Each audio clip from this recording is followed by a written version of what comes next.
அன்பு நண்பர்களுக்கு வணக்கம். Am I audible? Good morning, good evening, good afternoon, good afternoon. Good afternoon, good afternoon, good afternoon. Hi, hi, hi. காலை வணக்கம், மாலை வணக்கம், மதிய வணக்கம் எல்லாம் ஓகேங்களா? சூப்பர். சரி, ஓகே, இப்போ நம்ம ஆரம்பிச்சிடலாம். ஸோ இன்றைக்கான இது என்ன பார்க்க போகிறோம் அப்படின்னு பார்த்தீங்கன்னா, it is with respect to October 19, 20, 21, 22க்கான current affairs ஓகேங்களா? ஸோ இந்த இனிஷியேட்டிவ் வந்து உங்கள் எல்லாருக்குமே பிடிச்சிருக்குன்னு நான் நம்புகிறேன். ஓகே, ஸோ அதனால தான் வந்து தொடர்ந்து பார்த்துக்கிட்டே இருக்கீங்க.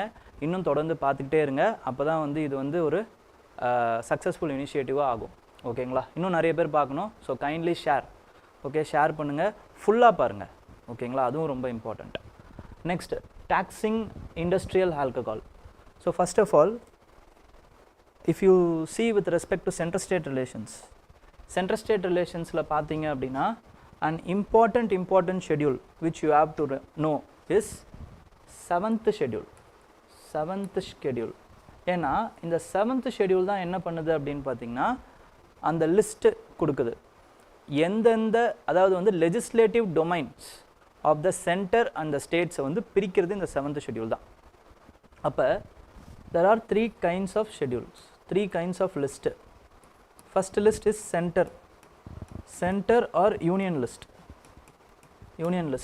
அப்புறமா வந்து second type is state list, and the third type is concurrent list. ஓகேங்களா? ஸோ இங்கே என்ன இப்போ இந்த வழக்கு எதுக்கு அப்படின்னு பார்த்தீங்கன்னா, இந்த ஸ்டேட் லிஸ்ட் தான், ஸ்டேட் லிஸ்ட்டில் இருக்கிறது தான் வந்து பார்த்தீங்கன்னா to administer the liquor business. ஓகேங்களா? Alcohol business. அதுவும் எப்படி? From the starting to the end supply செயினில் இருக்க எல்லாமே வந்து it is belong to the state. ஓகேங்களா? ஃபார் எக்ஸாம்பிள், பொசஷன், மேனுஃபேக்சரிங், அப்புறமா வந்து சேல்ஸு, இது எல்லாமே வந்து யார் வந்து தீர்மானிக்கணும், யார் வந்து நியமிக்கணும் அப்படின்னு பார்த்தீங்கன்னா ஸ்டேட் தான் நியமிக்கணும். But there is a catch over here. என்னன்னா, இது ஃபார் consumption eligible alcohols, அதாவது it is portable alcohols, portable or consumption eligible alcohol which is making us intoxicating, அதாவது வந்து போதையை உண்டாக்கக்கூடிய, நம்ம குடிக்கிறதுக்காகவே தயாரிக்கப்படக்கூடிய ஆல்கஹால்ஸ். இதுக்கு தான் வந்து ஸ்டேட்டுக்கு உரிமை இருக்குது அப்படிங்கிறது தான் இங்கே problem.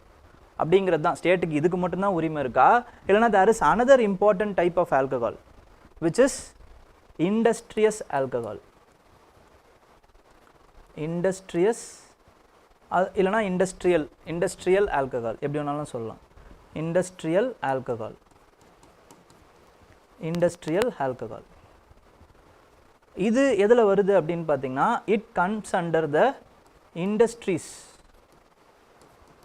Industries act of 1961 by centre வந்து இண்டஸ்ட்ரீஸ் ஆக்ட் ஒன்று போட்டிருக்காங்க.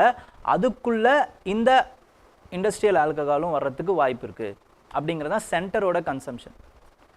ஓகேங்களா? ஏன்னா இந்த industrial alcohol is not for consumption. ஏன்னா இது வந்து ஒரு லோ கிரேட் ஆல்கஹால்.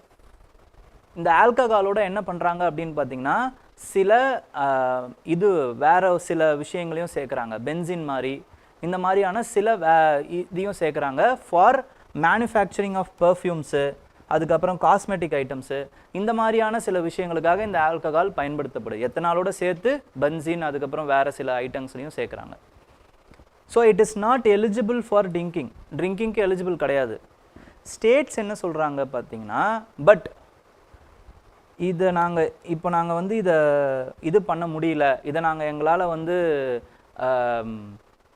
அது கரெக்டாக வந்து எங்களோட ஆளுகை கீழே கொண்டு வர முடியல அப்படின்னா, it leads to the illegal alcohols. ஏன்னா இதை வாங்கி என்ன பண்ணிடுறாங்க அப்படின்னா குடிச்சிடுறாங்க. இப்போ கூட நம்ம COVID-19 கூட பார்த்தோம், ஆல்கஹால்லாம் வந்து இதெல்லாம் மூடி இருக்குது அப்படிங்கிறதுனால, ஷாப்ஸ்லாம் மூடி இருந்ததுன்றதுனால காக் சிரப் வாங்கி குடிச்சிட்டு இருந்தாங்க. அதுக்கப்புறமா வந்து நிறைய பேர் வேறு எதோ அதுக்கப்புறமா வந்து இந்த வார்னிஷை குடித்தாங்க, அதில் நிறைய பேர் இறந்து போனாங்க. So this is dangerous. This industrial alcohol it is not to be consumed, but it has been consumed by the people. ஏன்னா இதுவும் ஆல்கஹால் தானே அப்படின்னு குடிச்சு விட்டுறாங்க. But it causes the blindness to death. So ஒரு ஹோலிஸ்டிக் ஒரு அட்மினிஸ்ட்ரேஷனுக்கு என்னன்னு பார்த்தீங்கன்னா இதையும் நாங்களே வந்து அந்த அட்மினிஸ்டர் பண்ணணும் அப்படிங்கிறது தான் ஸ்டேட்ஸோடைய அந்த நோக்கமாக இருக்குது, ஸ்டேட்ஸோடைய அந்த விருப்பமாக இருக்குது. இதை தான் வந்து என்ன பண்ணுறாங்கன்னு பார்த்தீங்கன்னா 89லேருந்து கேஸ் போயிட்டுருக்கு இப்போ.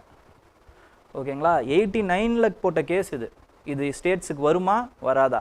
இன்டாக்சிகேட்டிங் போத் நான் இன்டாக்சிகேட்டிங் ட்ரிங்க்ஸு இது ரெண்டுமே வந்து ஸ்டேட்ஸால் ஹேண்டில் பண்ண முடியுமா முடியாதா, இதுதான் அங்கே கேஸ்.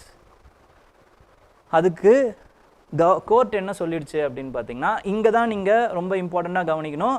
இதுதான் உங்களுடைய எக்ஸாம்பிளுக்கு யூஸ் ஆகும். இப்போ நான் சொல்ல போகிறது தான் உங்களுக்கு பாயிண்ட்டு. இது வரைக்கும் வந்து I am just setting the stage for you to understand the case. நான் இப்போ சொல்ல போகிறது ஒரே வார்த்தைக்கான எக்ஸாம்பிள், அவ்வளோதான். சென்ட்ரல் ஸ்டேட் ரிலேஷனில் ஒரு வார்த்தைக்கான எக்ஸாம்பிள். இப்போ சென்டருக்கும் ஸ்டேட்டுக்கும் எதுக்கு சம்மந்தப்பட்டது அப்படின்னு போது வரும் பொழுது ஜுடிஷியரி என்ன சொல்கிறாங்க அப்படின்னா, if it endangers the federalism, if it endangers the federalism or federal concept, federalism, we will favor the states. ஓகேங்களா, ஸ்டேட்ஸுக்கு நாங்கள் ஃபேவர் பண்ணுவோம். we are now going to favor the states, that's all, முடிஞ்சு. ஓகேங்களா, அப்போ இதில் என்ன சொல்கிறாங்க அப்படிங்கிறத பாருங்கள். this area, the ruling held that intoxicating liquor under the entry 8, which now includes denatured alcohol and the raw materials of alcohol productions, falls within the exclusive control of the states. ஓகேங்களா, எல்லாத்தையுமே states கிட்ட கொடுத்துட்றாங்க. So this ruling was 8:1. 8 பேர் வந்து ஆதரவாகவும் ஒருத்தர் வந்து எதிராகவும் சொல்லியிருக்காங்க. இதெல்லாம் ரொம்ப இம்பார்ட்டன்ட் இல்லை, பட் உங்களுக்கு வந்து இந்த ரூலிங் மட்டும் தெரிஞ்சிருக்கணும். ஏன் அப்படின்னா இதுதான் ரீசன். என்ன reason? when there is two possible interpretation of the entities, the court must choose the one that maintains the federal balance. So federal balance will be maintained when we are giving higher weightage to the due process to the states. ஏன்னா இந்த கேஸில் ஸ்டேட்ஸுக்கு ஆதரவாக கொடுக்குறாங்க, அவ்வளோதான். ஏன்னா already liquor சம்மந்தப்பட்டது எல்லாத்தையுமே states தான் பார்த்துடுச்சு, அப்போ இதையுமே ஸ்டேட்ஸுக்கு கொடுக்குறாங்க. That's all. அப்போ ஃபெடரல் பேலன்ஸ் வேணுங்கிறதுக்காக ஃபுல்லாக வந்து ஸ்டேட்டுக்கு தான் ஃபேவர் பண்ணுறாங்க அப்படிங்கிறது அர்த்தம் கிடையாது. It is a case by case basis. In this case they are favouring case, in this case they are favouring the states. ஓகேங்களா. Next is with respect to geoengineering idea. Geoengineering, it is a novel concept. Geo அப்படின்னா என்ன அர்த்தம்னா it is nothing but earth. Engineering means innovation or something new அப்படிங்கிறது தான் engineering. ஓகேங்களா. What we are doing is we are changing the earth. Okay, this concept is called as geoengineering. Why we are doing it? All because of climate change. Climate change காக தான் நம்ம பண்ணுறோம். ஓகேங்களா, climate change காக பண்ணுறோம். இப்போது climate change எதனால் நடக்குது? Because of increased emission of carbon dioxide. Carbon dioxide emissionனால தான் நமக்கு climate change நடக்குது. இப்போது ஒரு சில எக்ஸ்பர்ட்ஸ் என்ன பண்ணுறாங்க, இப்போ நம்மளுக்கு ஷார்ட் டேர்மாக இந்த சிம்டம்மை நம்ம வந்து இது பண்ணியே ஆகணும். ஓகேங்களா. லாங் டேர்மில் இந்த கார்பன் டை ஆக்சைடு எமிஷனை அரெஸ்ட் பண்ணுறது அதெல்லாம் வேறு விஷயம். பட் இப்போ சடனாக நம்மளால் இவ்வளோ கார்பன் டை ஆக்சைடு எமிஷனையும் அரெஸ்ட் பண்ண முடியாது, எமிட் பண்ணிக்கிட்டே தான் இருக்கும். அப்போ ஷார்ட் டேர்மில் என்ன பண்ணலாம் அப்படிங்கிற அந்த சிந்தனை தான். It is just curing the symptoms. இப்போ நமக்கு வலி வருது, பெயின் கில்லர் கொடுக்குற மாதிரி தான் இந்த method. That's all. It is not treating the root cause of the problem. Root காஸுக்கு எந்த ஒரு மாத்திரையும் மருந்தும் கொடுக்கல, வெறும் வலி தெரியாமல் இருக்கிறதுக்கு ஒரு மருந்து. அதுதான் வந்து ஜியோ இன்ஜினியரிங் டெக்னிக். அப்போ என்ன பண்ணுறாங்க, அந்த நீடு என்னன்றதை முதல்ல சொல்லிடுறேன். Because 2050 we have to arrest the அந்த heating intensity of earth. earth வந்து வார்மிங் ஆவறதை தடுத்தே ஆகணும். 2 டிகிரிக்கு மேலே போகுது, 2 டிகிரி செல்சியஸுக்கு மேலே போயிடுச்சு அப்படின்னா it will reach the tipping point. Tipping point அப்படிங்கிறாங்க. அதாவது டிப்பிங் பாயிண்ட்னா என்னென்னா, இப்போ ஃபார் எக்ஸாம்பிள் டேக் இந்த கேஸ் ஆஃப் ஹிமாலயாஸ், இல்லைனா ஆர்டிக்கே எடுத்துக்கோங்க. இப்போது இந்த குளோபல் வார்மிங் நடக்கிறதுனால என்ன ஆகுதுன்னு பார்த்தீங்கன்னா, அது ஆர்டிக் ஆம்ப்ளிஃபிகேஷன் சொல்லுவாங்க. நிறைய வார்த்தை சொல்லிட்டே இருக்கேன், பட் ஆர்டிக் ஆம்ப்ளிஃபிகேஷன்றாங்க. அதாவது சாதாரணமாக உருகிறத விட ஆர்டிக் வந்து 2 மடங்காக வந்து என்ன ஆகுதுன்னு பார்த்தீங்கன்னா ஹீட் ஆகுது. இதுக்கு பேர் தான் ஆர்டிக் ஆம்ப்ளிஃபிகேஷன். இப்போ குளோபல் வார்மிங்னால என்ன ஆகுது அப்படின்னு பார்த்தீங்கன்னா, இந்த பனி வந்து உருக ஆரம்பிக்குது. இங்கே இருக்க அது வந்து ஸ்னோ லைன் அப்படின்னு சொல்லுவாங்க. அது வந்து கொஞ்சம் கொஞ்சமாக வந்து ரிசீட் ஆகிட்டே இருக்குது, கொஞ்சம் கொஞ்சமாக இயர் ஆன் இயர் ரிசீட் ஆகிட்டே இருக்குது அப்படின்னு வச்சுக்கோங்க. இப்போ ஒரு குறிப்பிட்ட பர்சன்டேஜுக்கு மேலே போகுது, இப்போ குறிப்பிட்ட டிகிரி செல்சியஸுக்கு மேலே போச்சு அப்படின்னா என்ன ஆகும்னா, திஸ் வில் இதுக்கு மேலே இருக்கிறதுனால தான் ஆல்டிடியூட் ரொம்ப அதிகமாக இருக்குது, ஆல்டிடியூட் ரொம்ப அதிகமாக இருக்குது அப்படிங்கிறதால தான் அந்த ஸ்லோ லைன் வந்து நமக்கு வந்து அப்படியே மெயின்டைன் ஆகுது. இப்போ ஆல்டிடியூட் கம்மியாயிடுச்சுன்னா என்ன ஆகும், it will be exposed to the higher amount of heat. நீங்கள் என்ன தான் அதுக்கப்புறம் கம்மி பண்ணாலுமே இந்த receding of the snow line will not be arrested. இதுதான் அந்த டிப்பிங் பாயிண்ட். ஓகேங்களா? அப்போ 2 டிகிரி செல்சியஸுக்கு நீங்கள் வந்து கீழே இருந்தால் மட்டும்தான், இப்போ நீங்கள் அரெஸ்டே பண்ணாலுமே அந்த கார்பன் டை ஆக்சைடு எமிஷன்ஸை வந்து கண்ட்ரோல் பண்ணி வச்சுருந்தாலுமே உங்களுக்கு வந்து என்ன ஆகும் அப்படின்னு பார்த்தீங்கன்னா, இப்போ இருக்கிறது அதே மாதிரியே இருக்கும். இல்லைன்னு வச்சுக்கோங்களேன், ஆட்டோமேட்டிக்காக வந்து it will trigger the self perpetuating mechanism. நீங்கள் 2 டிகிரி செல்சியஸுக்கு மேலே போகுது, இப்போ ஏர்த்தோட இது வந்து 2.5 டிகிரி செல்சியஸ் ஆயிடுச்சுன்னா ஆட்டோமேட்டிக்காக என்ன தான் நீங்கள் அதுக்கப்புறம் கிளைமேட் நியூட்ரல் ஆனாலும், கார்பன் நியூட்ரல் ஆனாலும், 0 கார்பன் எமிஷன் பண்ணாலுமே இந்த டிசாஸ்டர் நடந்துக்கிட்டே தான் இருக்கும். அதாவது ஸ்னோ லைன் கம்மியாகிட்டே தான் இருக்கும், ஆர்டிக் ரெசீட் ஆகிட்டே தான் இருக்கும், அதுக்கப்புறமா வந்து ஃபாரஸ்ட்டில் இருக்கக்கூடிய அந்த விஷயங்கள் கம்மியாகிட்டே தான் இருக்கும், ஓசன் அசிடிஃபிகேஷன் ஆகிட்டே தான் இருக்கும். ஸோ இந்த மாதிரி வந்து எல்லா விஷயங்களுமே வந்து அதோடைய அந்த ரிசீடிங் டெண்டன்சிஸ் போயிட்டே தான் இருக்கும், அரெஸ்ட் ஆகாது. அப்போ உடனே நம்ம வந்து கம்மி பண்ணணுங்க. இப்போ என்ன பண்ணுறது? அப்போ அதுக்காக தான் என்ன பண்ணுறாங்கன்னா, they are introducing some short term measures, pain killer like measures. அதில் 2 இம்பார்ட்டண்ட்டான மெஷர்ஸ் சொல்கிறாங்க. ஃபஸ்ட்டு என்ன அப்படின்னு பார்த்தீங்கன்னா, it is solar radiation management. Solar radiation management.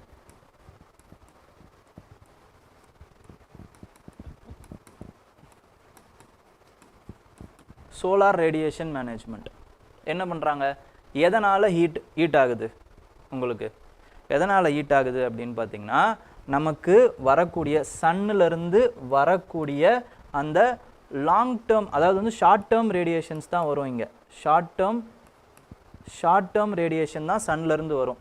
இந்த சன்லேருந்து வந்து இங்கே பூமி என்ன ஆகும் அப்படின்னு பார்த்தீங்கன்னா, இந்த ஷார்ட் டேர்ம் ரேடியேஷன்னால் ஹீட் ஆகி this earth will emit long term radiation. இந்த லாங் டேர்ம் ரேடியேஷனை தான் இந்த அட்மாஸ்பியரில் இருக்கக்கூடிய green house gases will capture. இதனால தான் நம்மளுக்கு இந்த பூமி வந்து வார்ம் ஆகுது. ஓகேங்களா? அப்போ the more the green house gases, the more it captures the long term wavelength. அப்போ என்ன பண்ணுறாங்கன்னா, இந்த சோலார் ரேடியேஷன்னையே வந்து என்ன பண்ணுறாங்கன்னா ஃபஸ்ட்டு வந்து அரெஸ்ட் பண்ணுறாங்க. ஸோ இங்கே மேலே இருக்கக்கூடிய இந்த ஷார்ட் டேர்ம் வேவ் லென்த்தையே வந்து நம்ம வந்து திருப்பிட்டோம்னா அப்படின்னு பார்த்துட்டு, மேலே அட்மாஸ்பியரில் ஒரு ஆங்கிளில் they are going to fix a large size மிரரை வைக்கும்போது அந்த mirror will reflect the short term radiation in there itself. சோர்ஸ்லேயே அப்போ கம்மியாக கிடைக்கும்போது கம்மியாக தான் உங்களுக்கு வந்து ஹீட் ஆகும். ஃபஸ்ட்டு இம்பார்ட்டண்ட்டான விஷயம். செகண்ட் வந்து என்ன பண்ணுறாங்கன்னா வந்து அந்த ஸ்ட்ராட்டோஸ்பியரிக் அந்த ஸ்ட்ராட்டோஸ்பியரில் என்ன பண்ணுறாங்கன்னா வந்து சில மெட்டீரியல்ஸ் லைக் சோடியம், அதுக்கு sodium chloride அந்த மாதிரி வந்து சில மெட்டீரியல்ஸ் வந்து தூவணும்னு நினைக்கிறாங்க. தூவுனாங்கன்னா ஸ்ட்ராட்டோஸ்பியரிக் cloud whitening னு பேரு. cloud whitening. இந்த white color என்ன பண்ணும்? as a high albedo effect. albedo னா வந்து the reflectant, the amount which is reflected, the amount of sunlight which is reflected by an material. ஓகேங்களா? அந்த white கலருக்கு வந்து அது அதிகம். அதனால தான் ஸ்னோலாம் வந்து பார்த்தீங்கன்னா சன்லைட் வந்து அப்படியே ரிஃப்ளெக்ட் ஆகிடும். ஒயிட் கலர்ன்றது என்னது? It is nothing but there is no absorption. இந்த ஒயிட் ஷர்ட் எதனால ஒயிட் ஷர்ட்டாக இருக்குது அப்படின்னா this white shirt is not absorbing anything. Black ஏன் வந்து பிளாக்காக இருக்குன்னா அது எல்லாத்தையுமே அப்சர்வ் பண்ணிடுது. அதனால தான் அந்த இதுக்கு கூட பிளாக் ஹோல்னு பேர் வச்சுருக்கோம். லைட்லேருந்து எல்லாத்தையுமே வந்து அப்சர்வ் பண்ணிடும். ஓகேங்களா? இந்த ஒயிட் ஷர்ட் வந்து ரிஃப்ளெக்ட் பண்ணும். அப்போ ஹையஸ்ட் ஆல்பிடோ எஃபெக்ட் எதுக்கு அப்படின்னு பார்த்தீங்கன்னா இந்த கலர் ஒயிட்டுக்கு தான் இருக்குது. ஓகேங்களா? அப்போது அதனால தான் என்ன பண்ணுறாங்கன்னா மேலே ஸ்ட்ராட்டோஸ்பியரிக் cloud whitening டெக்னாலஜிஸ்லாம் இது பண்ணுறாங்க. அப்போது அந்த ஒயிட் கலர் மேலே இருக்கக்கூடிய அந்த இது இன்கமிங் சோலார் ரேடியேஷனே வந்து பட்டு ரிஃப்ளெக்ட் ஆகிடும். அப்போ பூமிக்கு வரக்கூடிய அந்த ஷார்ட் டேர்ம் ரேடியேஷனை தடுக்கிறாங்கங்க. இது one of the technique, solar radiation management. இது one kind of geo engineering technique. Second என்ன அப்படின்னு பார்த்தீங்கன்னா இந்த க்ரீன் ஹவுஸ் கேஸஸ் இருக்குல்ல, அடுத்து என்ன problem? Green house gases emission தான் ப்ராப்ளம். அப்போ இந்த க்ரீன் ஹவுஸ் கேஸ் எமிஷனை வந்து நம்ம என்ன பண்ணணும் அப்படின்னு பார்த்தீங்கன்னா சோர்ஸ்லேயே பிடிச்சி முடிக்கணும். அப்போ கார்பன் கேப்சர் சிஸ்டம் அப்படின்னு சொல்லுவாங்க, CCS, கார்பன் கேப்சர் சிஸ்டம். இதில் ரெண்டு டைப் இருக்குது. என்னன்னு பார்த்தீங்கன்னா கார்பன் கேப்சர் அண்ட் யூட்டிலைசேஷன். கார்பனை யூட்டிலைஸ் பண்ணுறது, கார்பன் கேப்சர் பண்ணி யூட்டிலைஸ் பண்ணுறது. அதுக்கப்புறம் carbon capture and storage. Carbon capture utilisation, carbon capture and storage. இப்படி ரெண்டு டைப் ஆஃப் அந்த ஜியோ இன்ஜினியரிங் டெக்னிக்ஸ் இருக்குது. ஓகேங்களா? இதன் மூலமாக தான் என்ன பண்ணுறாங்க அப்படின்னு பார்த்தீங்கன்னா நம்ம ஷார்ட் டேர்மில் வந்து நம்ம பூமி வெப்பமயம் ஆகிறத, குளோபல் வார்மிங் ஆகிறத நம்மளால் தடுக்க முடியும் அப்படிங்கிறத ப்ரப்போஸ் பண்ணுறாங்க. இப்போ அந்த ஒயிட்னிங் இருக்குல்ல, இதுக்கு என்ன பண்ணுறாங்க அப்படின்னு பார்த்தீங்கன்னா டைமண்ட்ஸையும் நம்ம யூஸ் பண்ணலான்றதை கண்டுபிடிச்சிருக்காங்க. அதனால தான் இப்போ இது நியூஸில் இருந்துச்சு. டைமண்ட்ஸையும் யூஸ் பண்ணலாம். எப்படி சோடியம் குளோரைடு மாதிரியான அந்த இதை யூஸ் பண்ணலாமோ அதே மாதிரி டைமண்ட்ஸையும் யூஸ் பண்ணலான்னு கொண்டு வந்திருக்காங்க இப்போதைக்கு. அவ்வளோதான். ஓகேங்களா? ஆனால் இப்போது இதோடைய லாங் டேர்ம் பிரச்சனை என்ன அப்படிங்கிறது இன்னும் வந்து சயின்டிஸ்ட்டுக்கு தெரியல. இன்னும் அதை வந்து இது பண்ணிக்கிட்டே தான் இருக்காங்க, ரிசர்ச் பண்ணிக்கிட்டே தான் இருக்காங்க. ஏன்னா ஒரு ப்ராப்ளமை சரி பண்ணுறேன்ட்டு இன்னொரு ப்ராப்ளமை நீங்கள் எடுத்துகிட்டு வரக்கூடாது. அப்போ நீங்கள் வந்து ஒரு மேஜராக வந்து இப்போ சன்லைட் வரக்கூடிய சன்லைட்டையே நீங்கள் தடுக்கிறீங்க அப்படின்னா what are all the implications, long term implications of that? Agriculture productivity ஏதாவது பாதிக்குமா?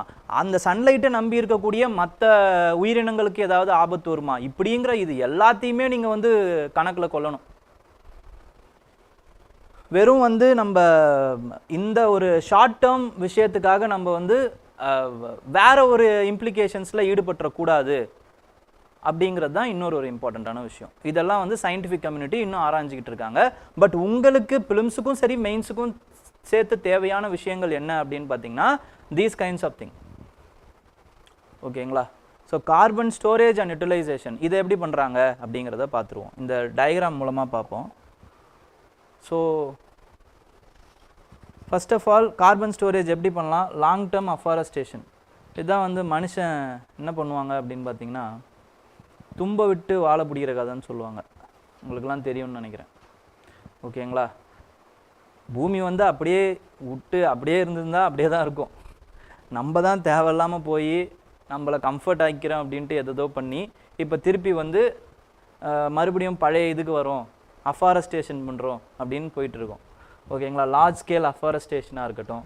அதுக்கப்புறமா வந்து bio energy, biochar production.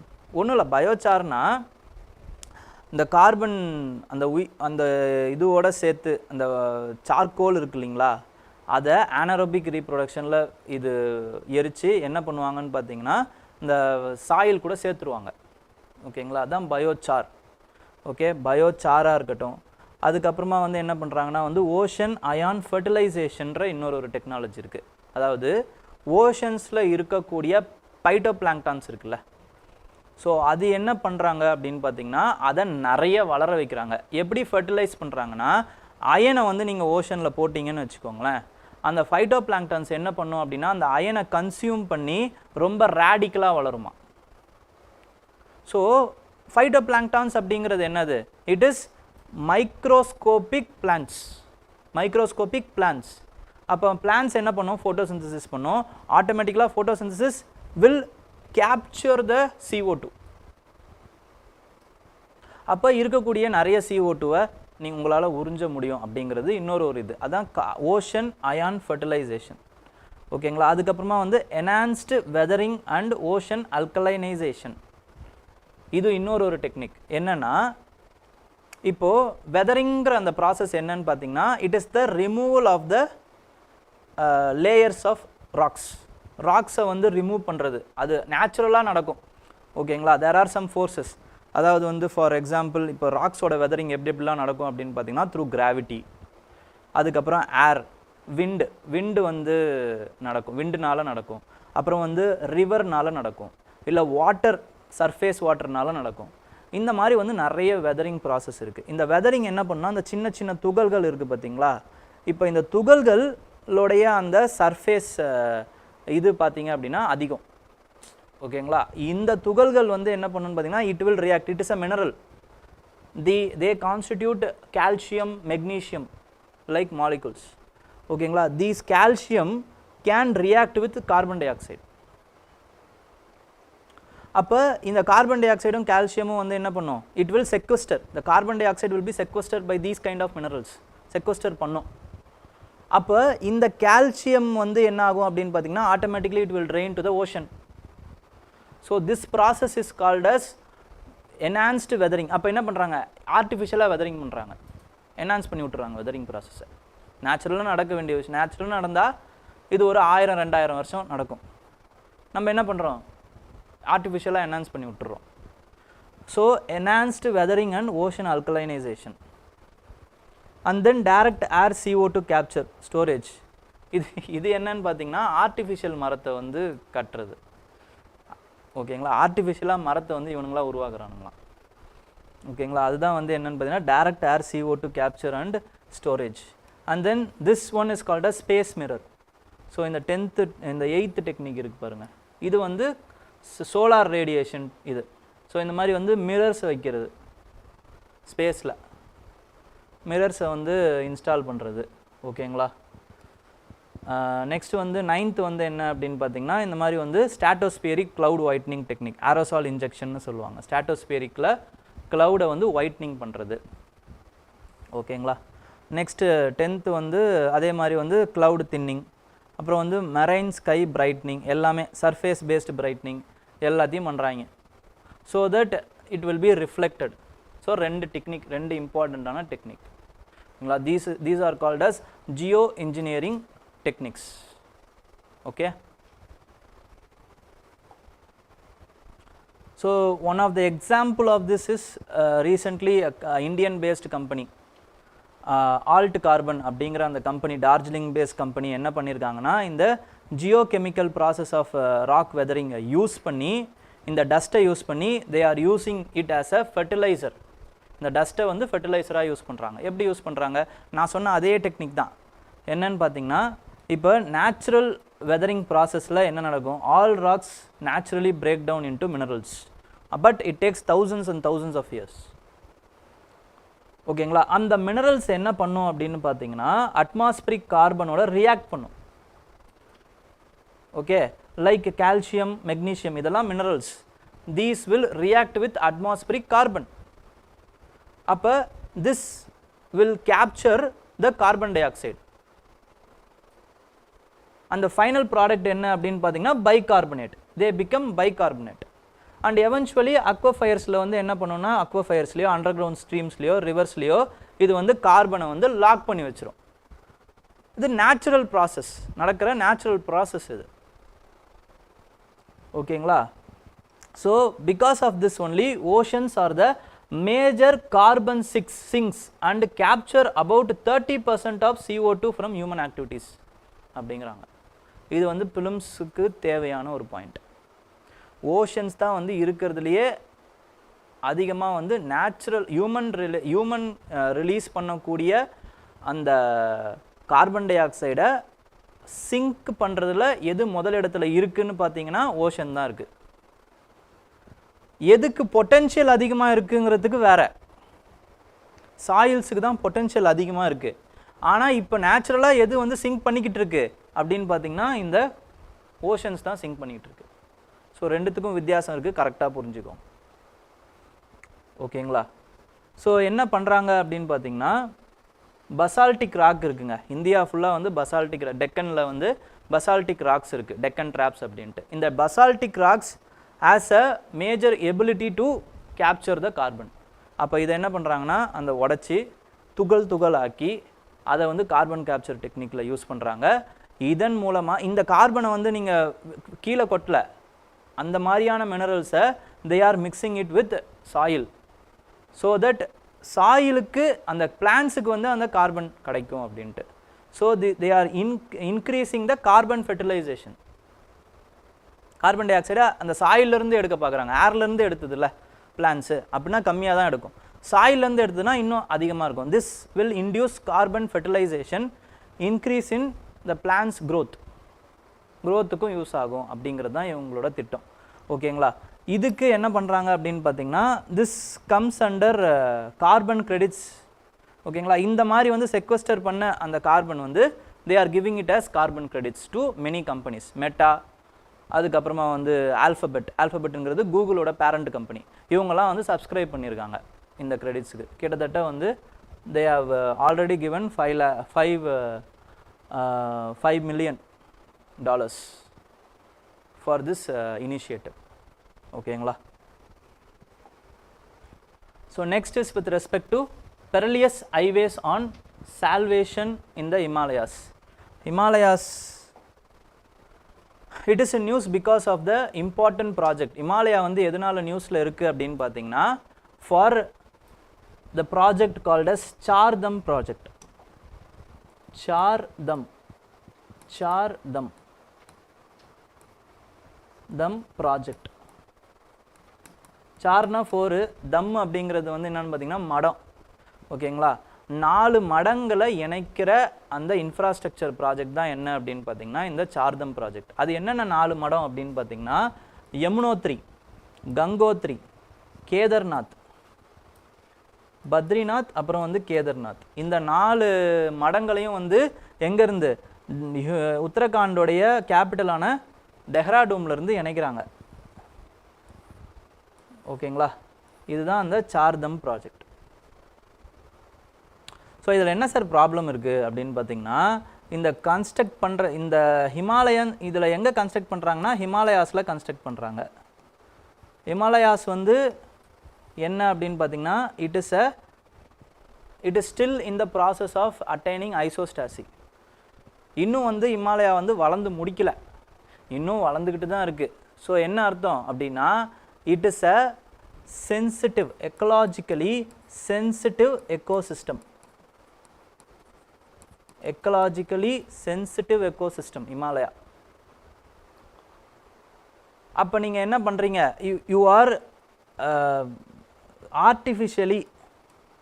artificially shaking the balance of the ecosystem through infrastructural constructions. Infrastructure மூலமாக நீங்கள் என்ன பண்ணுறீங்க, இதை ஆர்டிஃபிஷியலாக வந்து இந்த பேலன்ஸை உடைக்கிறீங்க. ஆல்ரெடி வந்து ரொம்ப ஃப்ரிஜைலான எக்கோசிஸ்டம், அது ஃப்ரிஜைல் எக்கோசிஸ்டம், எக்கலாஜிக்கலி சென்சிட்டிவ் எக்கோசிஸ்டம். அதில் இருக்கக்கூடிய கொஞ்சம் நஞ்ச பேலன்ஸையும் இந்த இன்ஃப்ராஸ்ட்ரக்சர் ஆக்டிவிட்டீஸ் மூலமாக நீங்கள் உடைக்கிறீங்க. அப்போ உடைக்கிறதுனால என்ன ஆகும், there will be an increase in the land slide will increase.